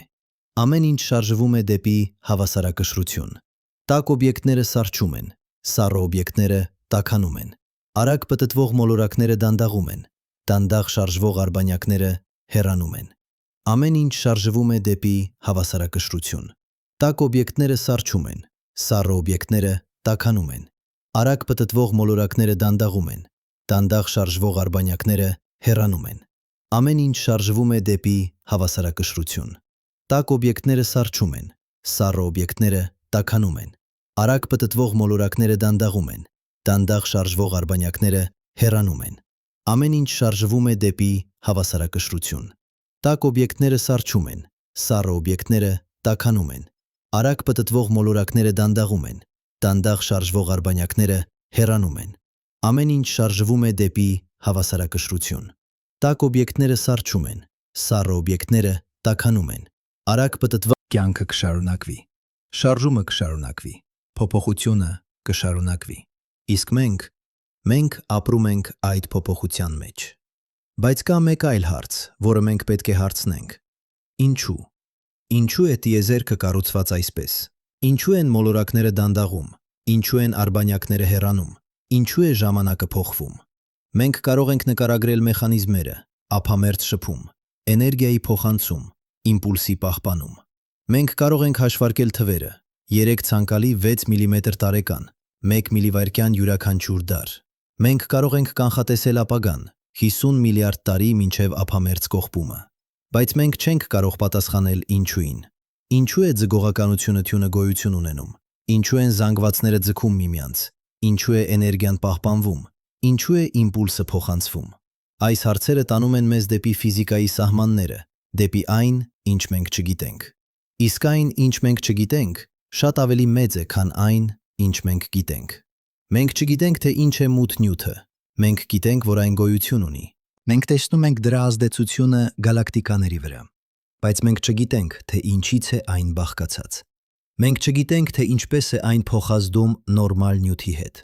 Մենք չգիտենք, թե ինչու է այն գոյություն ունենում։ Մենք չգիտենք, թե ինչ է մութ էներգիան։ Մենք գիտենք, որ տիեզերքը ընդլայնվում է։ Մենք գիտենք, որ ընդլայնումը արագանում է, բայց մենք չգիտենք, թե ինչն է պատճառը։ Մենք չգիտենք, թե որտեղից է գալիս էներգիան։ Մենք չգիտենք, թե ինչու է տիեզերքը արագանում։ Մենք չգիտենք, թե ինչպես է սկսվել տիեզերքը։ Մենք ունենք մեծ պայթյունի տեսություն։ Մենք գիտենք, որ տիեզերքը ընդլայնվում է։ Մենք կարող ենք հետ գնալ ժամանակի մեջ եւ հասնել մի կետի, որտեղ ամեն ինչ սեղմված էր անհավատալի խտության մեջ։ Բայց մենք չգիտենք, թե ինչ եղավ այդ կետից առաջ։ Մենք չգիտենք, թե ինչու սկսվեց ընդլայնումը։ Մենք չգիտենք, թե արդյոք ժամանակը գոյություն ուներ մեծ պայթյունից առաջ։ Մենք չգիտենք, թե ինչպես է աշխատում քվանտային մեխանիկան։ Մենք ունենք հավասարումներ։ Մենք կարող ենք հաշվարկել հավանականությունները։ Մենք կարող ենք կանխատեսել դիտարկումները, բայց մենք չգիտենք, թե ինչ է իրականում տեղի ունենում։ Մենք չգիտենք, թե ինչու է մասնիկը միաժամանակ ալիք եւ մասնիկ։ Մենք չգիտենք, թե ինչու է դիտարկումը փոխում համակարգը։ Մենք չգիտենք, թե արդյոք իրականությունը որոշակի է, թե հավանականական։ Մենք չգիտենք, թե ինչ է գիտակցությունը։ Մենք գիտենք, որ այն գոյություն ունի։ Մենք ապրում ենք այն, բայց մենք չգիտենք, թե ինչպես է այն ծագում։ Մենք չգիտենք, թե ինչպես են նեյրոնները, էլեկտրական ազդանշանները ուղեղում, ստեղծում սուբյեկտիվ փորձառություն։ Մենք չգիտենք, թե ինչու է ինչ-որ բան զգորբան զգալ լինելը լինել դուք։ Այս բոլոր հարցերը բաց են։ Այս բոլոր խորհուրդները չլուծված են։ Իսկ թերևս նրանք միշտ կմնան այդպես։ Թերևս կան հարցեր, որոնց պատասխանները մենք երբեք չենք գտնի։ Թերևս կան սահմաններ մեր ճանաչողության համար, բայց սա ոչ պատճառ է հուսահատվելու, սա պատճառ է զարմանալու, քանի որ յուրաքանչյուր պատասխան բացում է նոր հարցեր, յուրաքանչյուր հայտնագործություն ցույց է տալիս նոր խորհուրդներ։ Յուրաքանչյուր հայտնագործություն ցույց տվեց, որ տիեզերքը շատ ավելի տարօրինակ է, քան մենք մտածում էինք։ Իսկ թերևս դա է տիեզերքի ամենագեղեցիկ բանը։ Ոչ այն, ինչ մենք գիտենք, այլ այն, ինչ մենք չգիտենք։ Ոչ պատասխանները, այլ հարցերը։ Ոչ վստահությունը, այլ խորհուրդը։ Իսկ հիմա եկեք վերադառնանք այնտեղ, որտեղից սկսեցինք, դեպի երկիր, դեպի լուսին, դեպի օր, որը դանդաղ երկարանում է։ Հիշում եք, թե ինչպես սկսեցինք։ Այս պահին, երբ դուք կարդում եք այս նախադասությունը, ձեր մարմինը շարժվում է տիեզերքում 1600 կմ/ժ արագությամբ։ Երկիրը պտտվում է իր առանցքի շուրջ, եւ այդ պտույտը ստեղծում է այն, ինչ մենք անվանում ենք օր։ Բայց ահա ինչ է տեղի ունենում հենց հիմա, այս վայրկյանին։ Այդ պտույտը դանդաղում է։ Մենք խոսեցինք Մարսի եւ Ֆոբոսի մասին, Յուպիտերի եւ Իոյի մասին, Սատուրնի եւ Տիտանի մասին։ Մենք խոսեցինք ձգողականական ալիքների մասին, սև խոռոչների մասին, տարածաժամանակի մասին։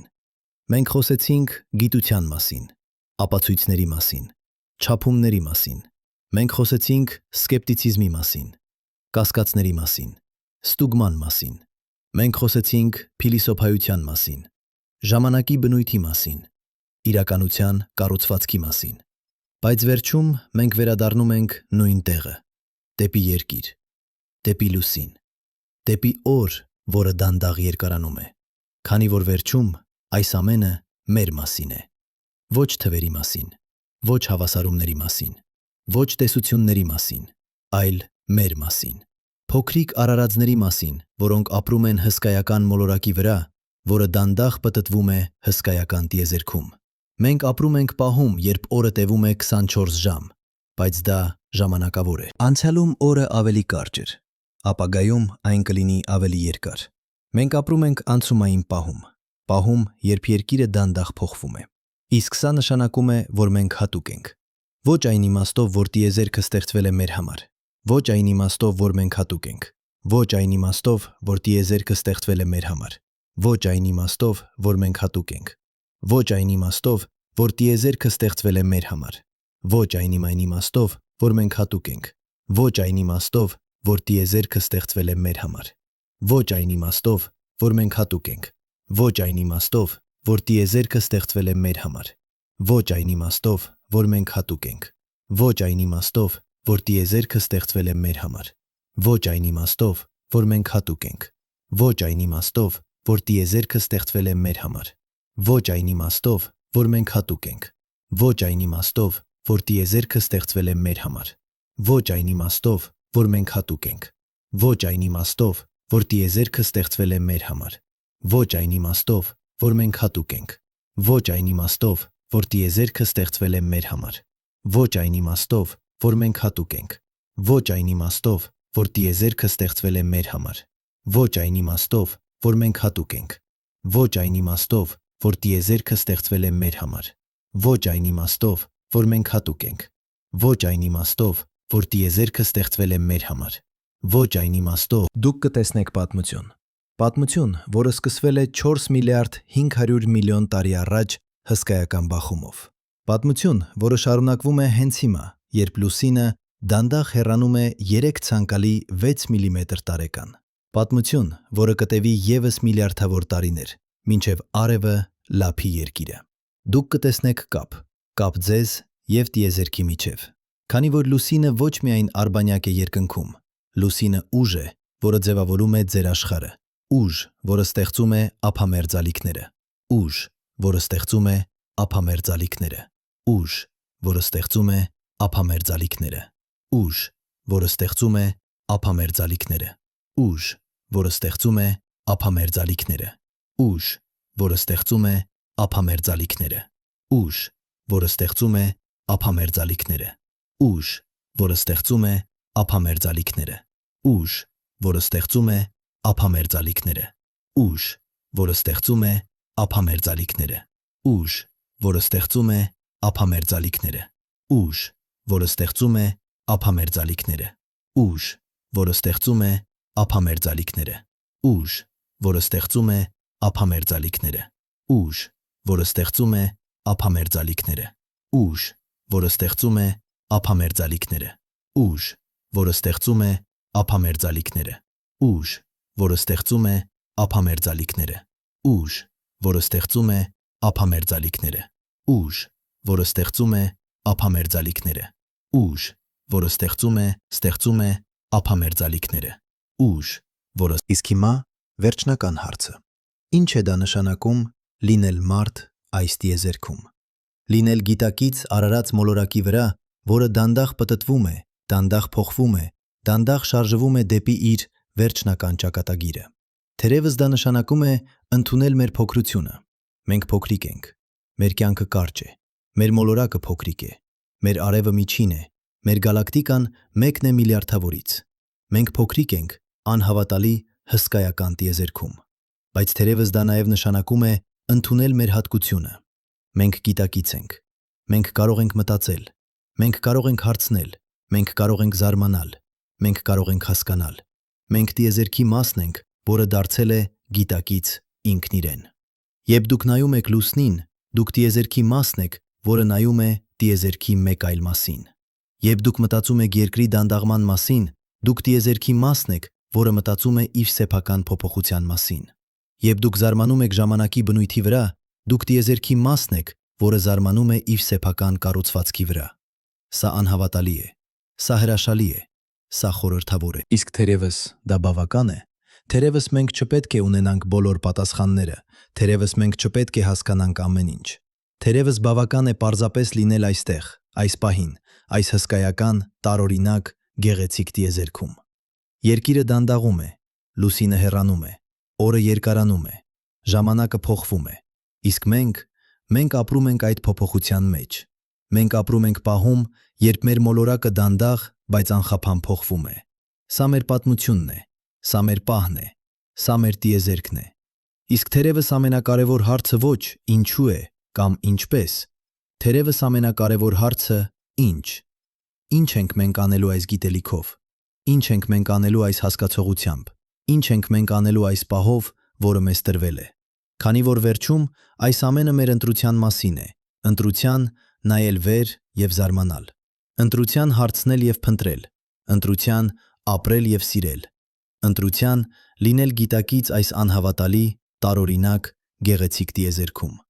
Երկիրը դանդաղում է, բայց մենք այստեղ ենք, հենց հիմա, այս պահին։ Ապրում ենք, մտածում ենք, զարմանում ենք։ Իսկ թերևս դա բավական է, թերևս դա ամեն ինչ է։